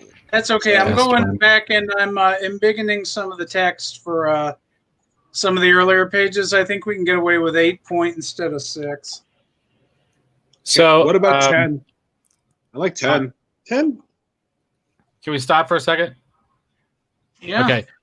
On the technical side, it looks like the Facebook has kicked us off. So what I want to do is actually end this broadcast and then start a new one. And it looks like our problem is someone is accidentally spamming us. So, all right. So here's what I'm going to do. Let's end this broadcast right here. Okay. And then what I'm going to do is I'm going to start a new one. All right. And I'll send out a new invitation to everyone, and then we'll just start afresh. Is that because basically we're not even on Facebook right now at all. So. No, my sister just asked, "Hey, are you guys still doing it?" I'm like, "Yeah." What are you talking about? Yeah. Yeah, I was concerned about So, that yeah. because our live stream will go the full 24 hours, and because we have a professional plan, no one's going to care. You know what I mean? Because we're paying for that, right? But the issue with this is that Facebook has terminated our connection because I think we've gone too long. Because I was wondering, like, at what point we might have this problem. So it looks like at 8 hours we're having the issue.